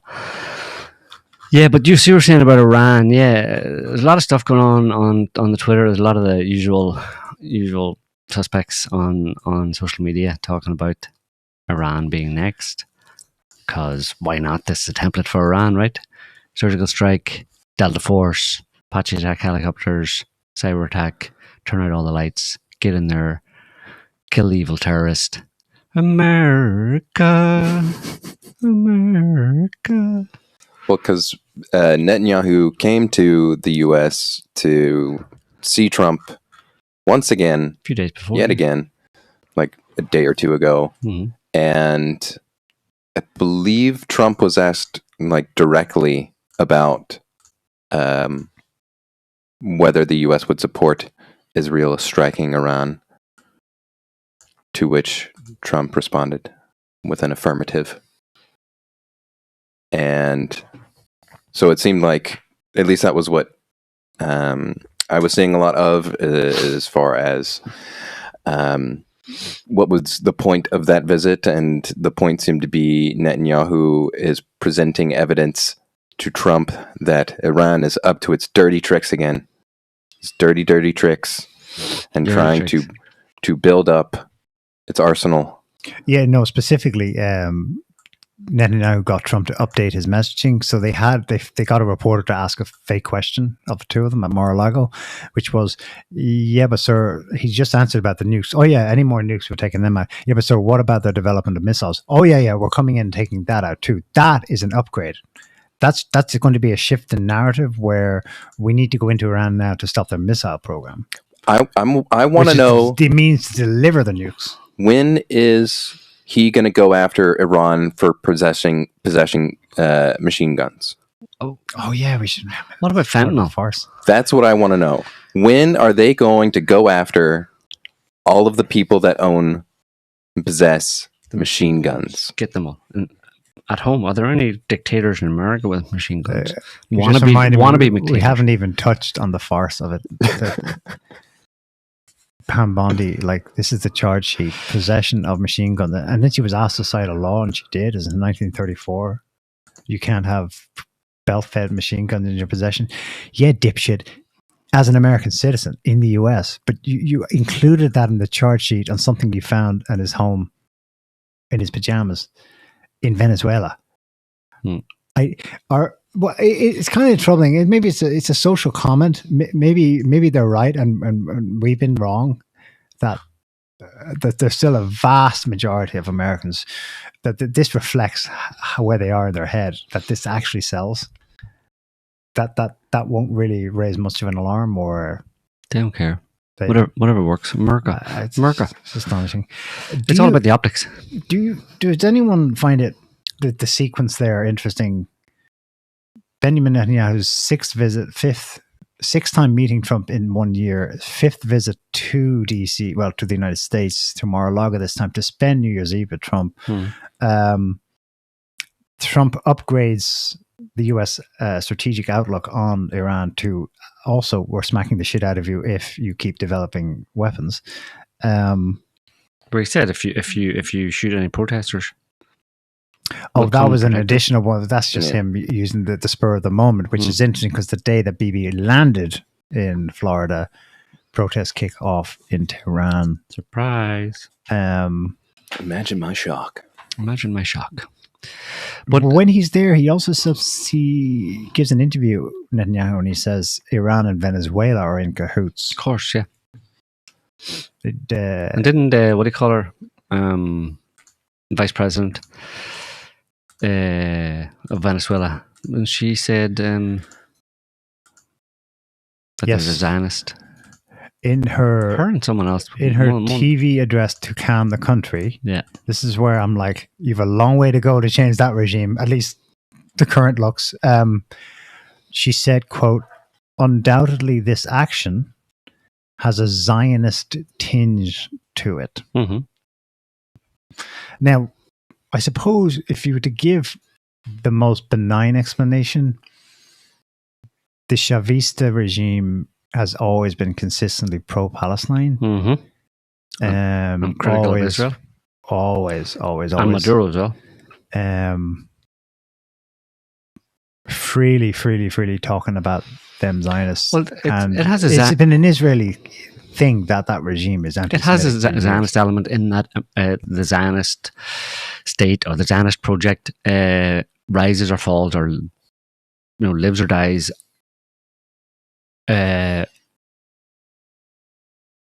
on the basis of American global prowess and hegemony and influence. So Venezuela was a potential threat to American global dominance, or at least its position in the world. And to that extent, it was a direct threat to Israeli interests, because America's interests are Israel's interests, which is what those dancing Israelis said on 9/11. Yeah. Anyway, so yeah, I think that's the most obvious connection there, you know. But again, it's maybe exaggerated, like that guy on Fox News exaggerating all sorts of things just to make the case, because, you know, that's what kind of annoys me about the whole thing, is like, just be honest about it. Like, that's why, you know, I kind of like Trump, at least, you know, for his transparency, his inadvertent or deliberate or accidental transparency, whatever. He more or less, you know, says why, the real reasons why America is doing the things that it's doing. So you don't need to try and convince everybody. You can just kind of point to his statements. Although a lot of people don't even see it, despite the fact that he's saying it. They're like, oh, really? Are you sure it's not about the narco traficantes? Listen to your president. He just said oil. This isn't about fentanyl. This is about the oil. Yep, it's about the oil. That's what Mr. President said. So it's all about the oil. And that's good, because oil is good, because we like oil. But also, Elon Musk says he's a brutal dictator, so we don't like brutal dictators, and we like oil. So it's a win-win. It's really convenient. What did I just send you, Scotty? I sent you something, didn't I? Oh yeah, JD Vance, just to clarify things. JD Vance has explained something today for everybody. He just wants to address some of these conspiracy theories that people are talking about. Floating around, so yeah. He's going to address them right here. You see a lot of claims Venezuela has nothing to do with drugs, because most of the fentanyl comes from elsewhere. And I want to address this, and as you'll see in a bit, without actually addressing it at all. First of all, fentanyl isn't the only drug in the world. Okay, so actually, yes, you're right. It's not about fentanyl. It's actually about other drugs. Carry on. I want to address the fact that the claims that this has nothing to do with drugs are actually true. Step one. But I'm going to make it sound like I'm actually addressing that. I'm actually, you know. Anyway, first of all, fentanyl is the only drug in the world, and there's still fentanyl coming from Venezuela, or at least there was, but not a lot. But that's between the lines. It's not really a lot. In fact, we don't have any evidence that any fentanyl is coming from Venezuela. But it won't be coming from there anymore, even though it wasn't before. It certainly won't be now. It wasn't before, and it certainly won't be. Okay. Now, anyway, moving on. Second, cocaine. Everybody likes cocaine, right? That's the main drug trafficking out of Venezuela. It's a profit center for all of the Latin American cartels, which obviously extends beyond Venezuela. The biggest of which are in Mexico and Colombia, i.e., not Venezuela. That's provably false, but go on. No, what I just said is provably true. The vast majority is coming out of Mexico and. Yeah. No, but specifically that the profit center being Venezuela, 85% of all cartel profits are in American banks. But, yeah. Okay. Yeah. Profit center for all Latin American cartels. If you cut out the money from cocaine or even reduce it, you substantially weaken the cartels overall. Also, cocaine is bad too. Tell Zelensky. Third. So I know I haven't addressed anything that I said I was going to address, but I'll just move on to my third point. Yes, a lot of fentanyl is coming out of Mexico. Aha, now we're getting to the point. That continues to be our focus of our policy in Mexico, and is a reason why President Trump shut the border on day one. Although he didn't really shut the border. And that's also the reason why we haven't invaded Mexico. Yet. Because Mexico is actually where all the fentanyl is coming from. So I hope you're following me here. I hope you're following along here. I know it's hard because I'm not making any sense, but I'm trying. And fourth, I see a lot of criticism about oil. In short, yes, it's about the oil. About 20 years ago, Venezuela expropriated American oil property and until recently used that stolen property to get rich and fund their narco-terrorist activities. I understand the anxiety over the use of military force, but are we just supposed to allow communists to steal our stuff in our hemisphere and do nothing? Great power to like that. So the point is, we're great power. They stole our stuff. They have oil. It's got fuck all to do with drugs. They stole our oil, and we got it back. So is that clear? I wanted to address these claims that it's about oil and not about fentanyl by saying it's about oil. It's about the oil. Thank you very much. Thank you very much. Thank you for your attention to this matter. He talks like a fag. Good man, JD. It's hard, I know. Whenever it's idiocracy. This is the effect. Like, we know he's intelligent and can articulate well. Here he's writing. This isn't an off the cuff response. And how do I square this away for a reporter in the fly of the moment? He's had time to think about this and write it, and it's gibberish, logically inconsistent gibberish. Like that. This is the effect that lies will have on the best minds. What is happening to people? And they are caught up in so many lies. The shit is stacked so high. All it for MAGA. It's like, I know this person isn't a good representative, and maybe, well, she is maybe a good representative, but she's not like a good example. But you know, she is, I think, representative. This is Dr. Naomi Wolf, right? She's a New York Times bestseller. I don't know if you know who Naomi Wolf is, and she just posted today, "God, it is a relief to be American again." I mean, and then she posted that on the American Culturist, talking about the Monroe Doctrine. It's not Monroe Doctrine. It's the Donroe Doctrine. Everybody, it's the Donald Roe Doctrine. It means that basically America imposes foreign power, trying to infiltrate into our hemisphere. She's super happy about it. She's a former lefty who's gone full MAGA retard in the way that Flynn and others did. They just imbibe the MAGA slop to the hilt. There's no criticism. They can't find any fault with Team Trump. That's all it takes. You know, all it takes is a little bit of a shock and awe, and there you go. But there's a lot of unjust, unfair aspects to this. Like we've just said, Maduro was the democratically elected president of a foreign country who had the audacity to build or to be the president of a country that was established on America's oil in Venezuela, and therefore he must pay the price. If that's fair, then we need to redefine the word fair or just. It really does make you wonder about freedom. And Americans don't care. They love it. This is where you get blackpilled when you go back out and remember that Venezuela went through 2 full-on regime change attempts, 2 additional color revolution type mass protests on the street, resulting in riots and deaths and carnage to some extent or another. 2 assassination attempts on Maduro we know of. One was to be the world's first drone assassination in 2018. The tragic and brutal slow death of Chavez, who himself said he was probably targeted, along with other Latin American leaders, with some cancerous agent. And the sanction, the economic means of screwing Venezuela, because those first years were successful. You can look at charts of Venezuela's development from 98, when Chavez was first elected, through about 2008. I suppose the first major hit was probably the financial crisis, but soon after that, the sanctions regime started, and the attempts on Chavez's life, and he died in 2013, and so on and so forth, up to today. It's a lot of investment to spend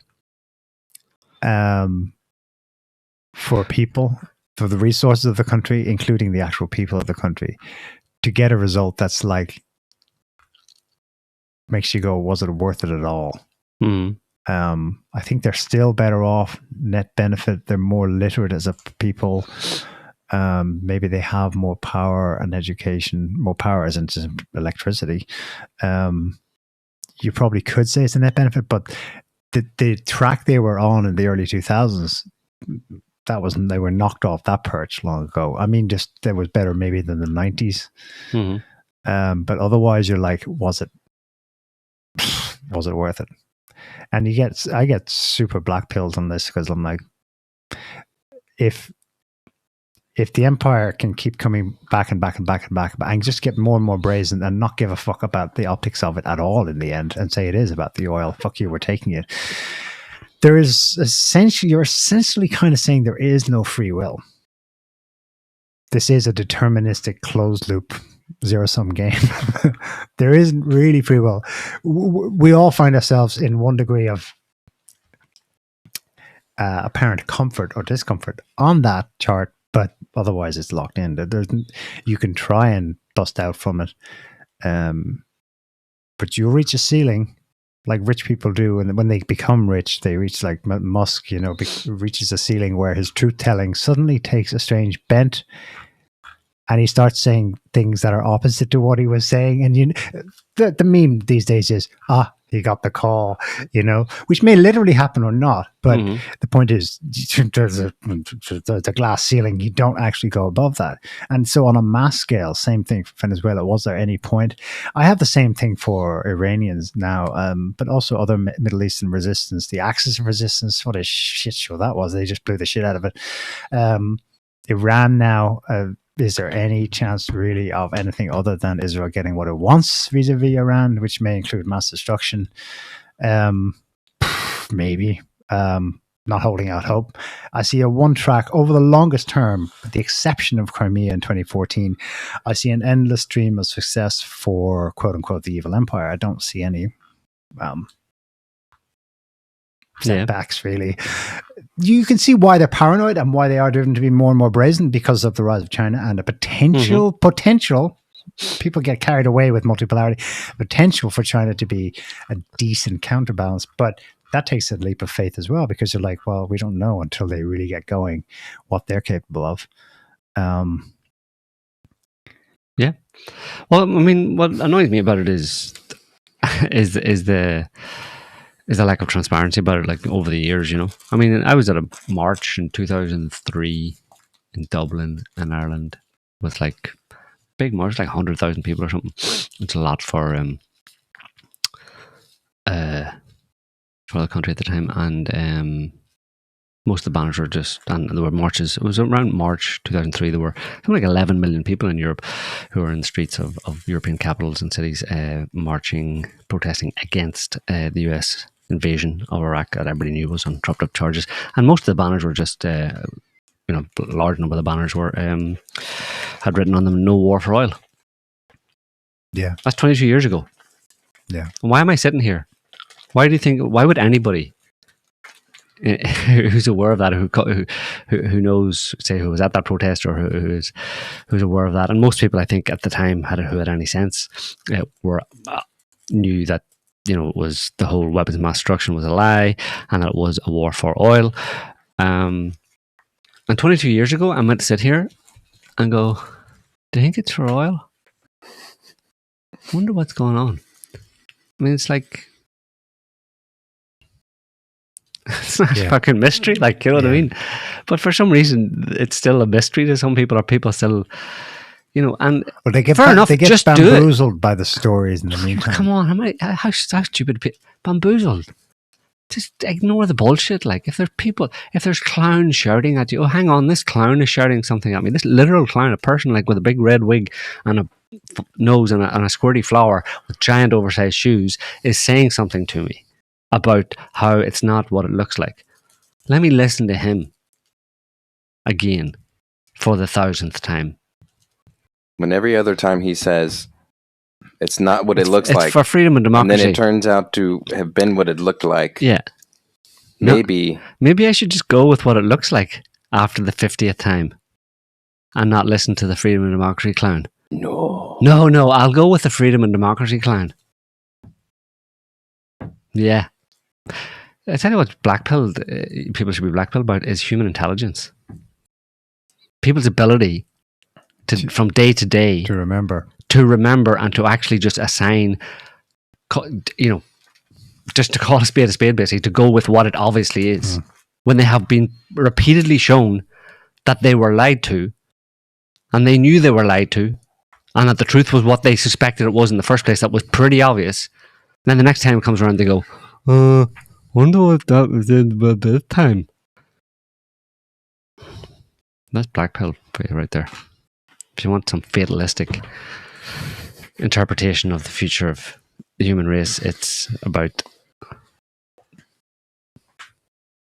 the retardometer of the average person. Can you describe a positive reason for Trump doing this? So put yourself in his head.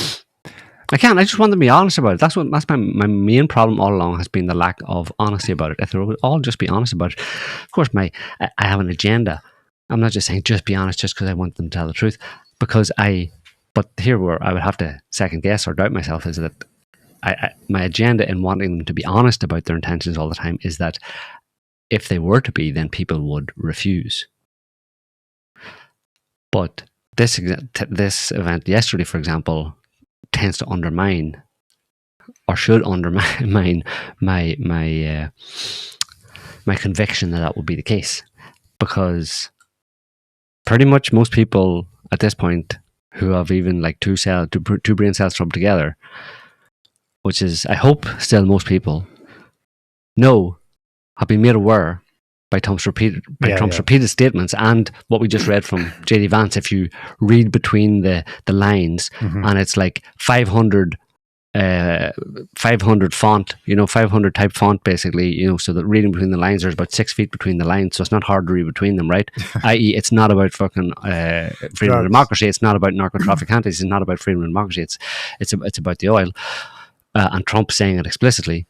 They're all aware of that now, and they're still going yay. Yeah. So there you go. It didn't work.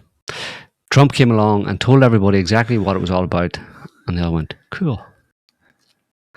So people have most people don't really have any integrity. But I think you're talking about most people who don't look at this, don't think about it, don't think very deeply about it, don't care about it really. They just pop their heads up now and again when something happens, and they throw out an opinion, which is based on their own emotional convictions about it, which is for Americans, which is just about America. It's really just Team America. America, yay. America, USA, USA, USA, that kind of thing. And anything that makes them feel good in that respect, then they're going to go with. And they don't care, It was for freedom and democracy. It's for the oil. It's to, rescue a troop of bonobo monkeys that were... whatever. If it involves Delta Force or a SEAL team, a team of SEALs, or just a team of SEALs dressed up in an American flag, it doesn't matter. It doesn't matter. So the reality is that yes, I can understand completely. We've talked about it repeatedly on the show about what's actually why the world works the way it works. I mean, there is another level beyond that, but at the overt, obvious geopolitical level, it's great power games. It's great power dynamics. You've seen the theories online that at least tacitly this signals this year, imminently, in the near future. Okay, America's saying Venezuela is ours. Wink, wink. Russia, Ukraine is yours. Wink, wink. China, Taiwan is yours. Do you think Taiwan is China's? Is China's. They can do nothing about it. I mean, literally, they can do nothing about it. They can. The only thing that China has to be concerned about is any pushback. Again, we live in a globalized world, and all countries are dependent. Especially major countries, major manufacturers, major buyers. The ones, America, for example, with dollars reserve currency, and its military power and its influence around the world. China, with its manufacturing. It's a manufacturing powerhouse, basically makes everything for most of the world. And Russia, with its influence in natural resources, natural gas, etc., and also the size of the country, and obviously it has significant influences as well.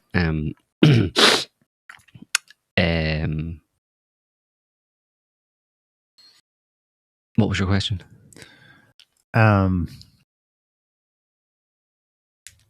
Well, the liberal types, their black pill moment yesterday was, oh my God, OMG, international law is dead. And this spurred them to start theorizing that international law died in 2003.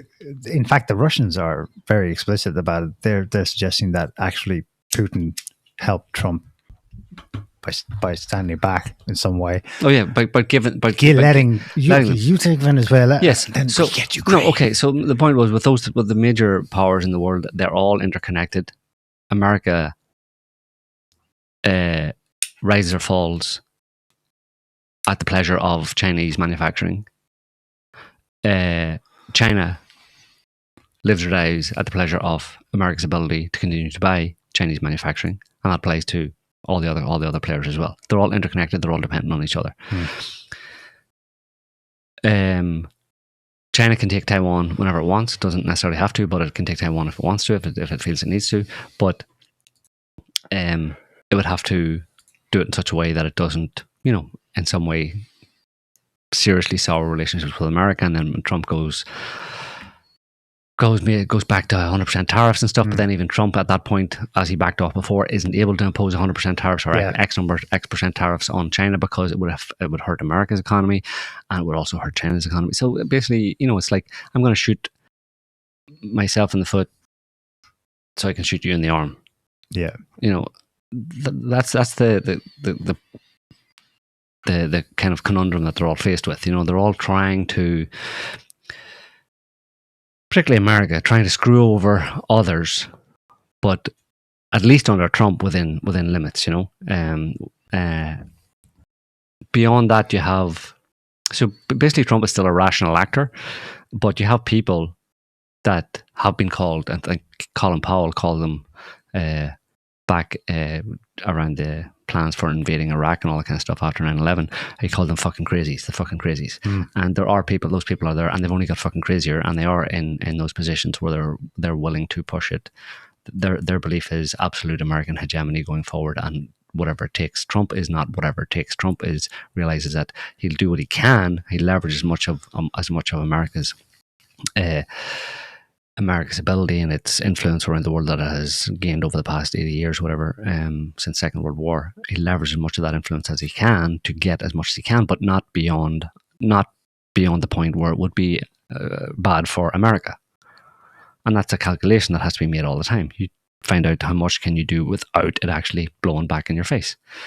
There are other people who just are the fucking crazies, who just think they believe that they can go beyond that line. They believe they can take down China. They believe they can take down Russia. They believe they can kill Putin. They're willing to contemplate the idea of killing Putin. That attempt last week on, supposed alleged attempt on Putin's life. Now, I don't know. It doesn't say very much. If Putin could be easily taken out, relatively easily taken out by a Ukrainian drone, i.e. Ukrainian / probably in this case British, maybe with the CIA's help or something.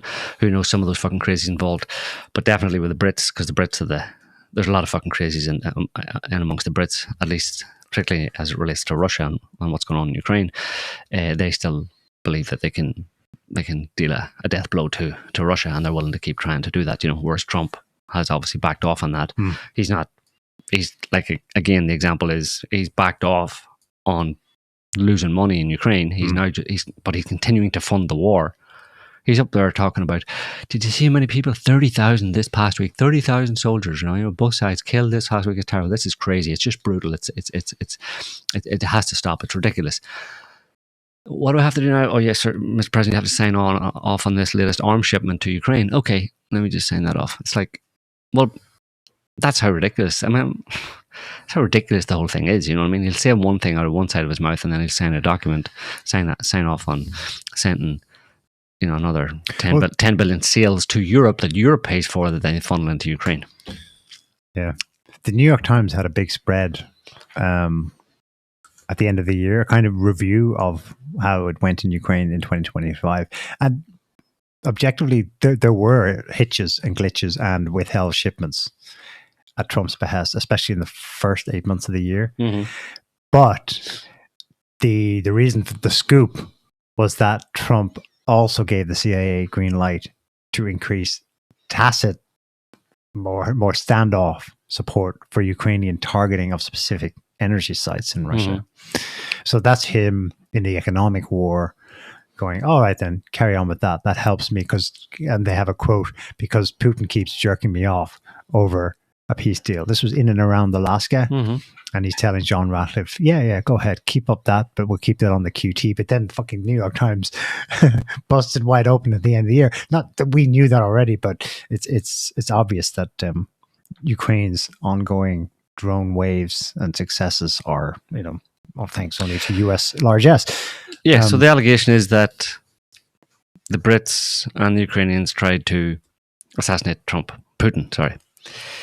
Did they? I don't know. All the drones were shot down. Yeah. It's, a egregious and flagrant violation of some unspoken or unwritten rules. Supposedly the Russians maybe had agreed with Trump that they wouldn't do such a thing. They wouldn't even try such a thing. Not that it would have been successful, that they realistically can actually assassinate Putin, because you assume that at this point that Putin and his security detail and stuff and the people around him are aware of the potential for that to happen, and they're not going to just walk into it. So I don't think it's. Yeah. I wouldn't say it's likely that Putin was in any particular danger. Yeah. It's just the intent. Yeah. What the intent signals, and it's not good, and that you have to understand how that intent makes the Russians feel, and they have to recalibrate their calculations. Let's say they have certain calculations towards how the war is going to continue and what the Ukrainians are likely to do, what the West/Ukraine are likely to do, and what we're going to do. I.e., we're going to continue on and achieve our SMO goals of taking all of the 4 regions, which they're probably very likely to do. Lavrov specifically said this will change our negotiating position. Yeah, for sure. We realize that. Well, because what it says is that you people are crazy. It's like if I think that you're an honest broker and that you're just trying to achieve goals that I can understand as being reasonable from your perspective, I just don't agree with them, and we're going to go head to head, and may the best man win, and whoever wins, the other just goes okay, walks away, or we work it out, or we come to some kind of settlement, then fair enough, we can do that. And there's all sorts of, if it's a boxing match, there's all sorts of maneuvers can be done within the rules of the game. But if you pull out a gun, if I think that you're hiding a gun and you intend to pull out a gun in the middle of a boxing match, well then of course I have to reconsider how I'm going to go about this, or go about interacting with you, and how my understanding of what your intentions are, even in the outcome of some kind of a peaceful settlement. Like I'm assuming that the war is going to be proceeded. We're going to process or prosecute the war, let's say, continue on with the war. And we intend to achieve the goals that we want, and we think they're reasonable goals. There's only 4 regions in the west of Ukraine. These are Russian speakers.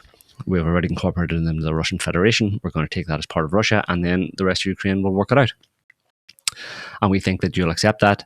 If we are able to achieve that, you'll be forced to accept that, and you'll get something out of it. Certainly, Ukraine will be captured effectively for Western interests, and we'll have to deal with that. It's not like we're getting everything we want, but we think that would ultimately be an equitable solution. We can all move on from this. But if I have to consider that even when that happens, you're going to try and kill me, and you're still going to try and take down or pose an existential threat to the Russian state, well then I do have to change my calculations. Where, for a start, it's not ending.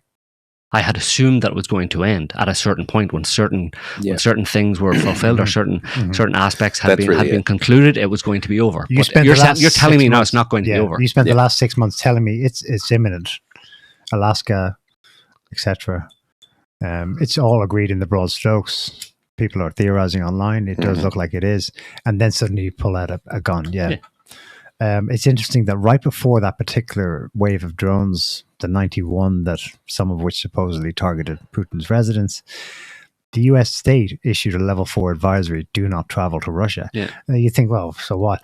That's the first time they've done it since 2 days before the launch of the SMO. Right.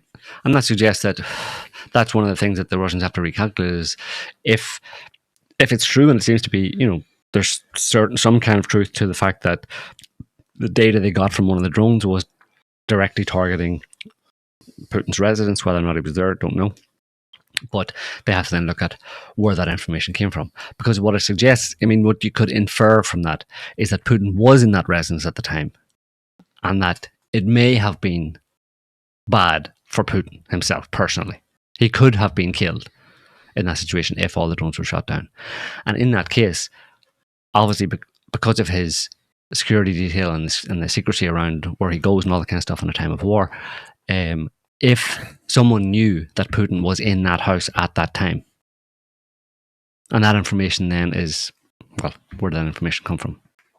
Well, the theory goes who's in this that country? He was on the phone with Trump, and that Trump asked him to stay on for an additional hour. I don't know where I read this. I know it's wild. It could and be that speculation. they used the tracking to triangulate and get a bead on his location, and that's when the drones were launched. That's the theory. Well, that's I think the Russians who are interested in this theory are like fucking Trump.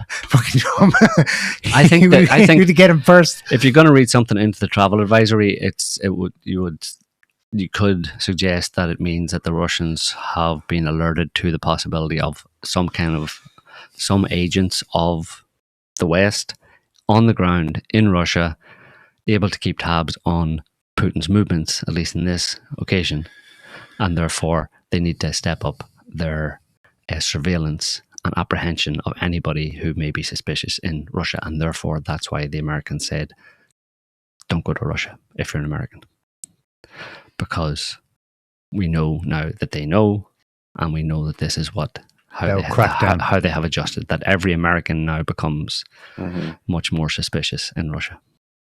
Yeah. Because this was serious enough for it to happen. And it's, your guy Arestovich, who used to be an advisor to Zelensky, he suggested that what it actually was that they targeted, and maybe this was also the case, but that they targeted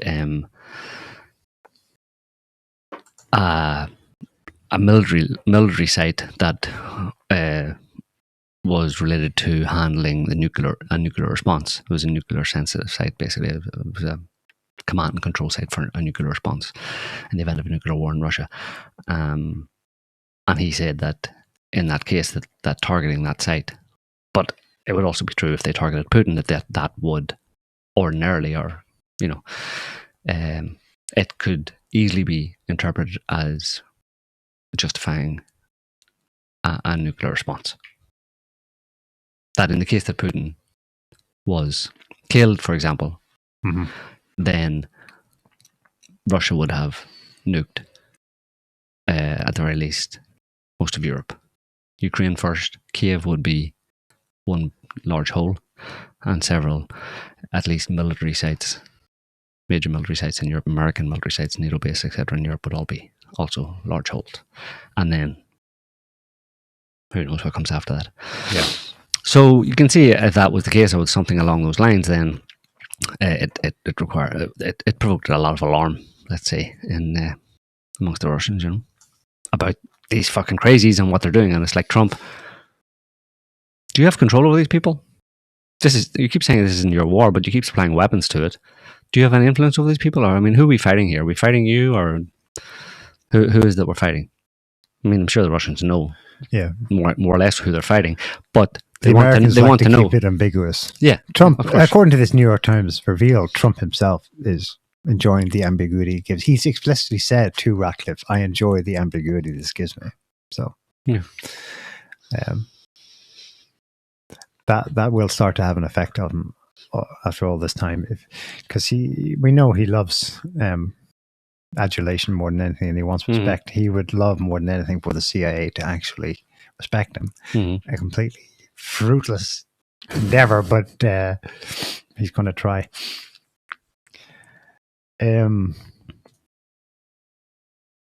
Yeah. I wonder, in hindsight, the largest ever Chinese drill around Taiwan on the 29th. Yeah. Done with a view to... Well, if you look, you can't... Upcoming insight into Venezuela, maybe? Yeah, well, you look at what the Chinese are doing right now mirrors what the Americans did in the run-up to what they did the other day. They had their military exercise and continuous military exercise, let's say, off the coast of Venezuela, and then they went ahead and got rid of Maduro. So China have been, having these military exercises. They've been pretty flagrant. Like, they basically encircled the entire island and then flying jets over the top of it. So it's like, but it's kind of stupid, because America wouldn't be able to do anything about it. China would go ahead and do it, and then nothing on the ground would actually change. They might just get rid of some people. They probably would get rid of some people in Taiwan, but then ultimately nothing changes. You know what I mean? Yeah. Like China doesn't gain anything from taking Taiwan. It already has Taiwan. Taiwan is already officially a part of China. Yeah. So what are you taking? All you're doing is you're trying to you're responding to what you perceive as attempts to, I don't know, just to harass you or to threaten you in some way or whatever, you know. But for some reason, they can't do it. It's their go-to in baring their teeth. Taiwan, ours. You know, it is always their go-to. Mm-hmm. I agree. On the face of it, it's de facto already China. It's right there. The two economies are so interlinked anyway. There's no apparent material need or urgency. Not in the way that Venezuela presented a gift for the Americans. You know, you can see the motive for doing that. But yet you have the fact that the Chinese are really, that's their sore spot, and they shout loudest about that topic, you know? Yeah, but I don't really see, I mean, I don't know, I mean, apart from the fact that Trump signed 11, again, the peace president, he signed an $11 billion arms deal to Taiwan there last week. That's just making money, you know, it doesn't mean anything, it's just business. We just sold 11 billion, you know, we just made $11 billion, let's say, by selling American weapons to Taiwan, and Taiwan will put them there and China can blow them up.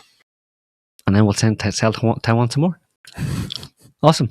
It could end just there, you know. That could be just that's the beginning and the end of that, you know. You can read more into it. Oh, you know, the US is, you know, is pumping Taiwan full of weapons in advance of some kind of, you know, US invasion and occupation and taking of Taiwan away from China, and then China and America are going to go to war and stuff. But I don't think so. If you want Trump, certainly not under Trump, like, because if you want to tank the global economy, yeah, do that. If you want to destroy America, do that. This year, though, Iran is definitely coming back on it. Yeah, this year, that's something we can safely predict because the Israelis are salivating right now. Look how Trump showed how easy it is. Yeah. It's so easy. Let's just do it. And it could be sooner rather than later, you know. No time like the present to, you know, when the blood's up and you've got the ball rolling, you know. And you start to believe your own bullshit that we're the best, the beautifulest, the most awesomest. Yeah, don't let it go off the boil, you know. But that's the thing, though. They might actually be. Yeah, you come back. Trump's cautious, though. He hasn't played yet and lost. Plays to win. Trump? Yeah. Unless it really is, as the theory goes, that Israel will drag them into it semi-willingly and they won't be ready for it. But I think Trump has enough say in that relationship to make sure it happens on his own table. Yeah. You know? This is talking about like believing people in the media. Going, oh, but the media said that it's for the drugs and the narco-trafficantes. That's why, and he was an evil dictator. Here's a pretty famous Guardian journalist, senior international correspondent, been around for a long time, been peddling shit for a long time, like the rest of them. Headline is: the Putinization of U.S. foreign policy has arrived in Venezuela. Trump is no longer bending the rules; he is demolishing them, with consequences far beyond Caracas. So, the title there obviously says that this is how obtuse and ignorant this person is. He claims that what Trump did in Venezuela is basically the Putin playbook, because obviously Putin invaded Ukraine and would have liked to have deposed Zelensky. He just invaded Ukraine to depose him. Obviously didn't work out that way, but he'll get there. But that this is, it's obviously a sneakily implied that Putin and Trump are working together, and that as if this has never happened before, right? America has never done this. It's the only reason Trump invaded or did what he did with Venezuela and did regime change in Venezuela the other night is because he learned it from Putin. Yeah. Because there's literally it rubbed off on him. Because there's literally no history of America ever invading countries to depose the leaders of those countries. To take I can't think of one. No. And people listen to these people. Yeah. These are the people that bamboozle you, supposedly.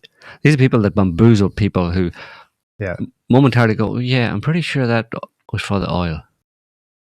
That was America doing that for the oil. And then they read this headline and go, oh my God, it wasn't for the oil. It was because Putin told them to do it. Oh, thank God for the media. Yeah. I thought I was thinking straight there, but some arsehole from The Guardian just pulled some shit out of his ass and fed it to me, and I loved it. Yeah. So, whatever. Yeah. It's the neoliberal internationalist Pax Americana. Their version of being blackpilled these days is watching in horror as the strong men and strong countries exert their might because the strong do what they must and the weak must suffer, kind of thing. Obviously, it requires an enormous mental gymnastic where the US for the past 80 years wasn't doing that. It genuinely was doing it for world policing service as a gift to humanity, you know, which is, you know, the delusion of the myth of World War II.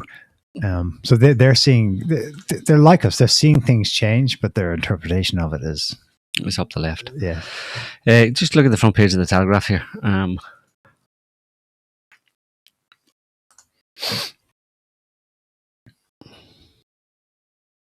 a very big screen. What's the next one? Walk. Yep. Let's see the next picture. This one? This one. There's some people in India. US attack in Venezuela is not against... Oh, you have to scroll down. Why is it so big? Oh, yeah. Scroll down a little bit. I know you have to go back to... I don't think will you get those pictures? I don't think so. Yeah, just go down where you can scroll. Yeah, see on the right and left there. There. US attack in Venezuela is not against drugs. It's for oil. Having flashbacks, man. 22 years. Yeah. When people are still in the same thing. Are you still saying that? Well, it's good that they're saying that because, but it's like, and the headline there on the left of that actual, can you go left? No? There you go, down below. US rules out Venezuela elections. No elections in Venezuela because it's about freedom and democracy. Because nothing says we did this for freedom and democracy quite like not having elections. Yes. Well, actually, the details of it there is that Rubio ruled out immediate elections in Venezuela. He said that a vote to install a new leader would be premature, adding that America would run Venezuelan policy through the remaining regime leaders for now. So there you see, it's hybrid. You're keeping the remaining leaders, the vice president, the interior minister, the defense minister, etc., keep them all in place, but we will be working through them. We will be subtly shoving our hands up their backsides and making them talk like puppets. And that way, the Venezuelan people will realize that nothing has changed, that their democracy seems to be the plan. Their democracy and their country hasn't been overtaken by the US because see those people talking? You voted for them. Yeah, they're the same people. Yeah. It's just that we're going to make them say the right things. If this works, as macabre as it is, I gotta say it's impressive. It'd be the least intrusive, most surgical, most amazing flip of a 3 decades long wish of empire. Like they seem so confident. That press conference was stunning on so many levels, but the one thing was the emanation of supreme confidence that they've succeeded and that this will work. Normally we'd have heard Karl Rove say it or some shithead for Obama like Samantha Power, and we'd have gone, oh yeah, here we go, and watch as the next 3 years as slavery takes off in Libya and 100,000 people are killed in Syria. But here actually they might pull this off. That's what I'm saying. You can't not have a regime change war, so you might as well have a regime change war that aligns with your values. And this one, it's like, well, if it's quick and it's effective, it's like, it's my preferred method of regime change. Yeah. Yeah. Yeah, we don't know. I don't know. I don't. In terms of China, I know we're talking about Venezuela, but in terms of China, I mean, they're pumping weapons in. They're just trying to dissuade China, basically. Who knows what kind of weapons they're throwing in there, and trying to make it as difficult as possible for China to envision. That's what they did in Ukraine, and eventually Putin said, "Yeah, so guys, you're pumping it full of weapons. You're going to stop? Mm-hmm. Okay, fuck it. SMO." I mean, and of course, there's the whole chip manufacturers over there and all that kind of stuff that would be, if China were to take control of that, and then. But again, it's like you can't deny. It's like it's the same as in Venezuela, like we're talking about in Venezuela. It's not about denying China access to the oil from Venezuela. It's about selling. It's about America selling it to China.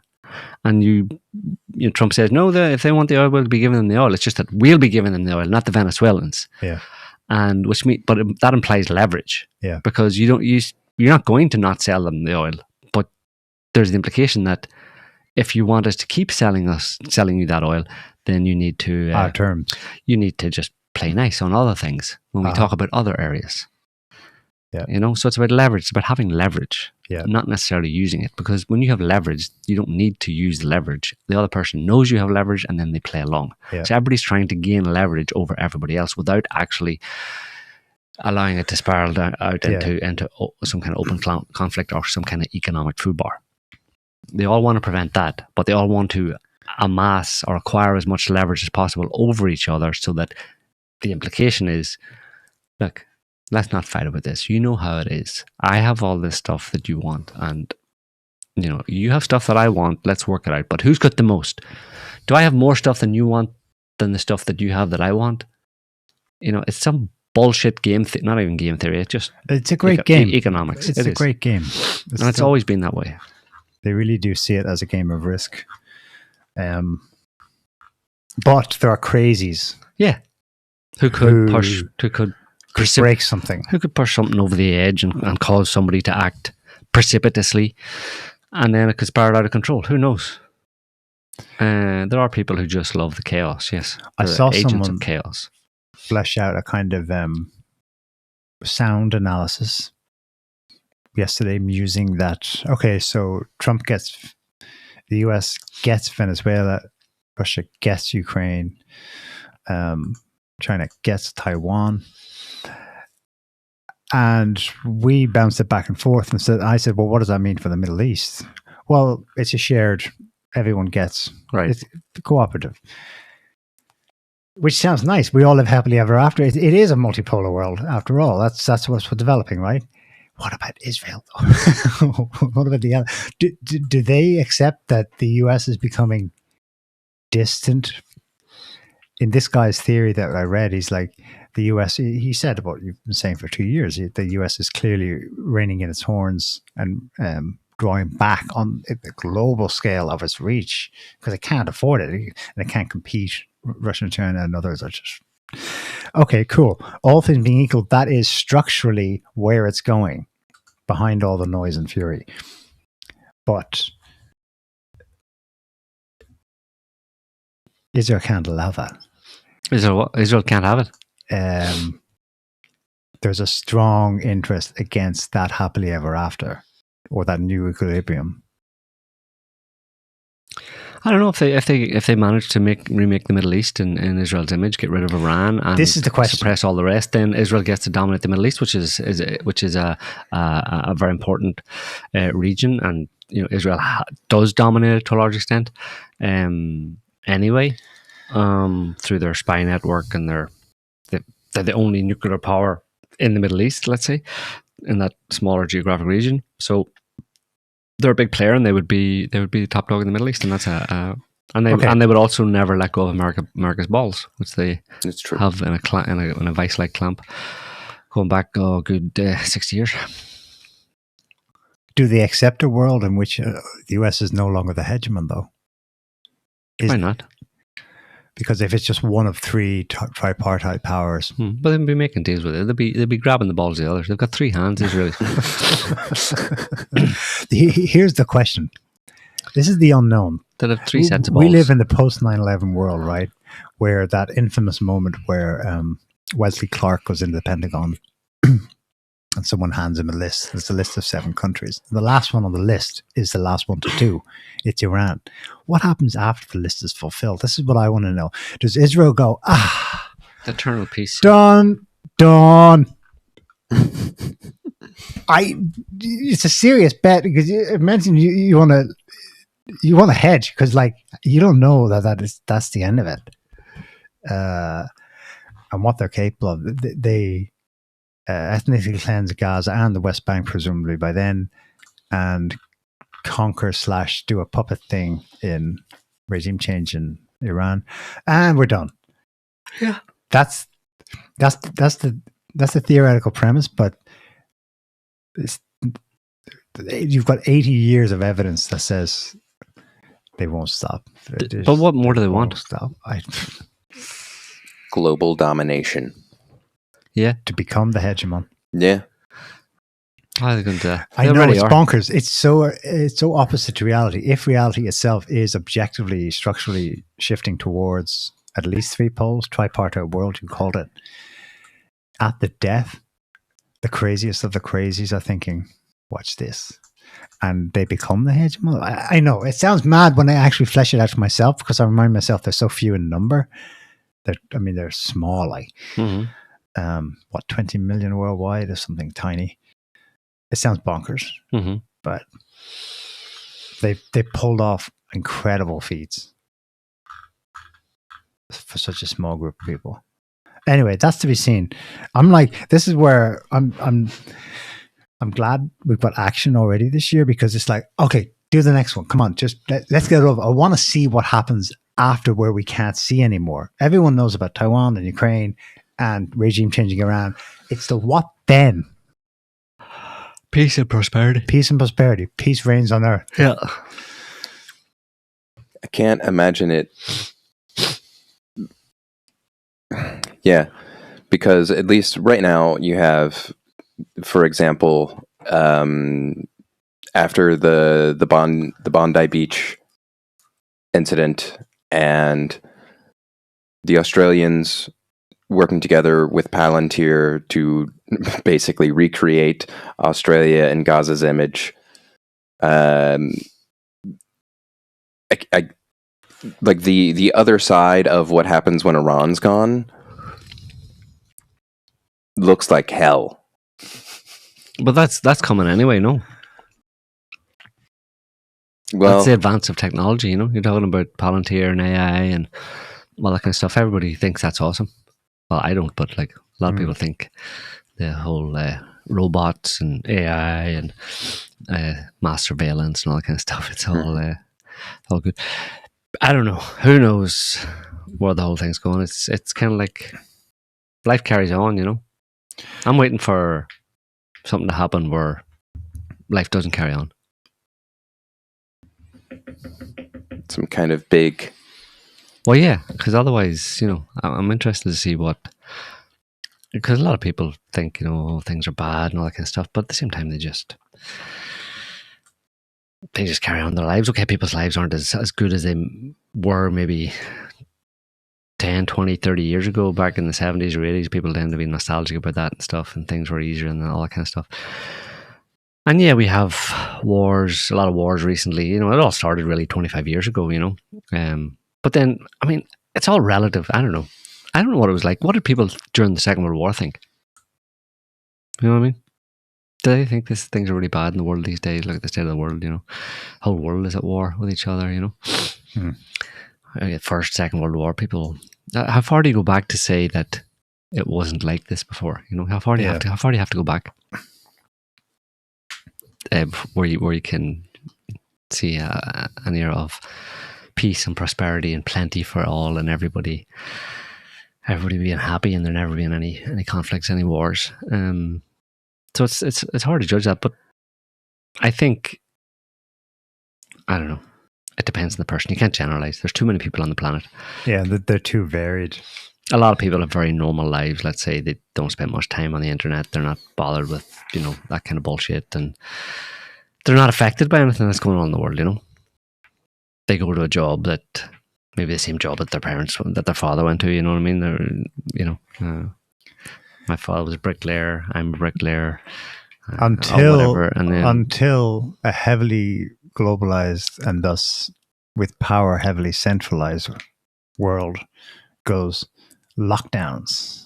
Yeah, that was one example. That's the only thing you can point to. Like, the only thing, it came into their lives then. Yeah. But what the people who did that, what their intention is, because we know it was released from a lab, probably deliberately, and we know that the response, the lockdowns and all that kind of stuff were done deliberately. The people in positions of power were just playing with that amount of power that was gifted to them, and they liked it. So those are the kind of crazy people in positions of power. And are they able to do something similar? Possibly. Something else come down. Who knows? I don't know. Economic collapse. An economic collapse would throw everything. Especially today, in the world we live in today, the globalized nature of it and that kind of stuff. That would throw everything, send everything pear-shaped, and upturn people's lives.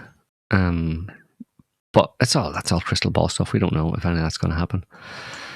But certainly, I was reading there was a poll in France showing that, the majority of people in France thought that last year wasn't a good year type thing, with bad things have turned for the worse, So that's the most you can get to try and get a feel for what people think, and if the state of the world, if it even registers, which I suppose it does to some extent, but to whatever extent the state of the world registers with the average person, is it a good thing or is it a bad thing? The only way you can get that information is through some kind of polling.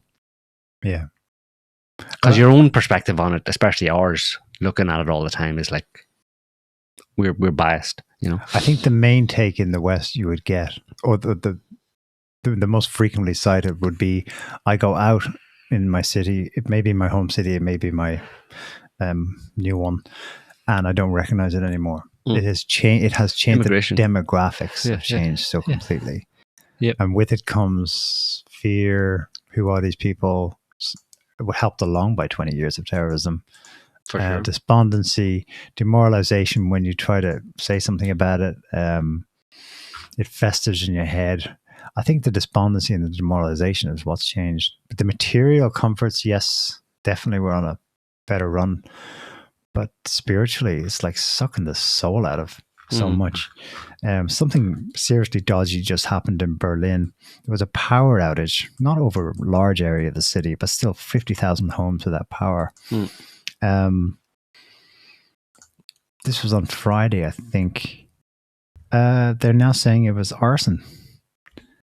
It was on Friday? No, it's today, no? Sorry, Saturday. And what drew my attention to was just a video, no comment on it, of a police going through a kind of residential area with apartment blocks, blaring out a message from the government to not worry, to stay in your home. We'll reconnect power by, we hope, Thursday. It's freezing cold and snowy in Berlin right now. The whole thing, I was like, can you imagine living there? That is just dystopian beyond belief. Police were deployed and they're investigating it on suspicion of arson. Here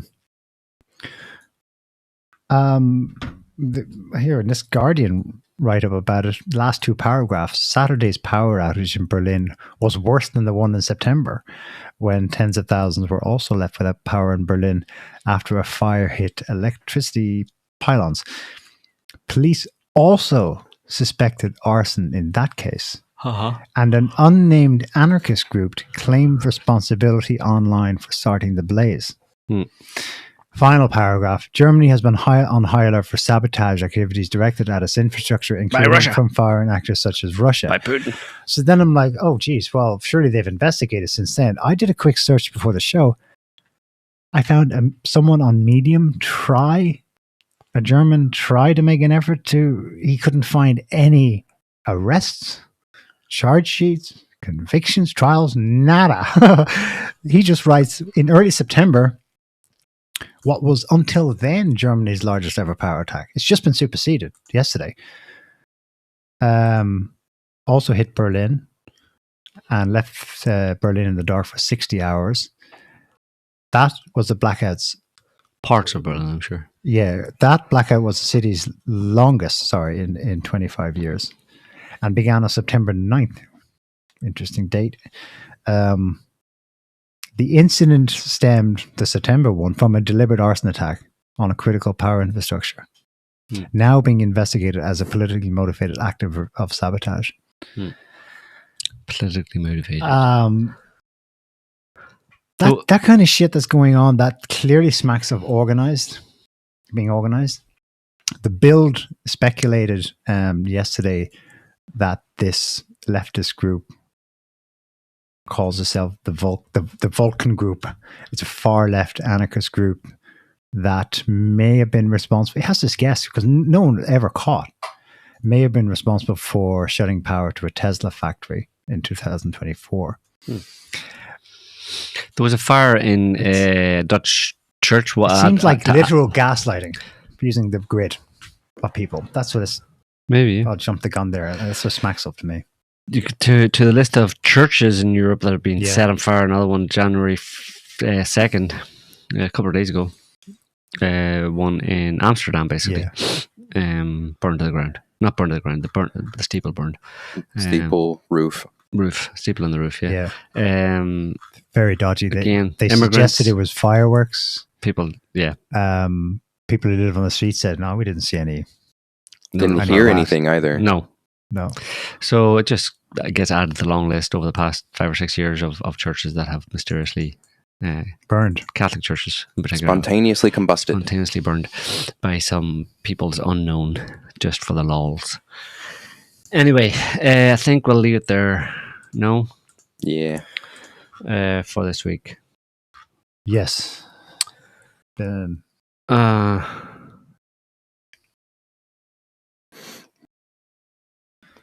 all take a trip to Somaliland. You're going to Somaliland? Yeah. Yeah, the Israelis did a sneaky maneuver, recognizing Somaliland, so they can keep an eye on the Yemenis, on the Houthis.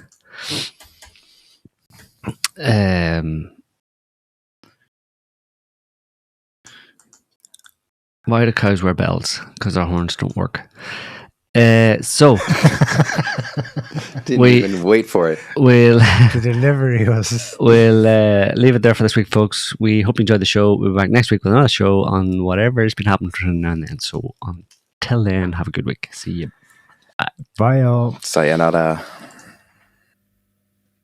Can't stop the signal now.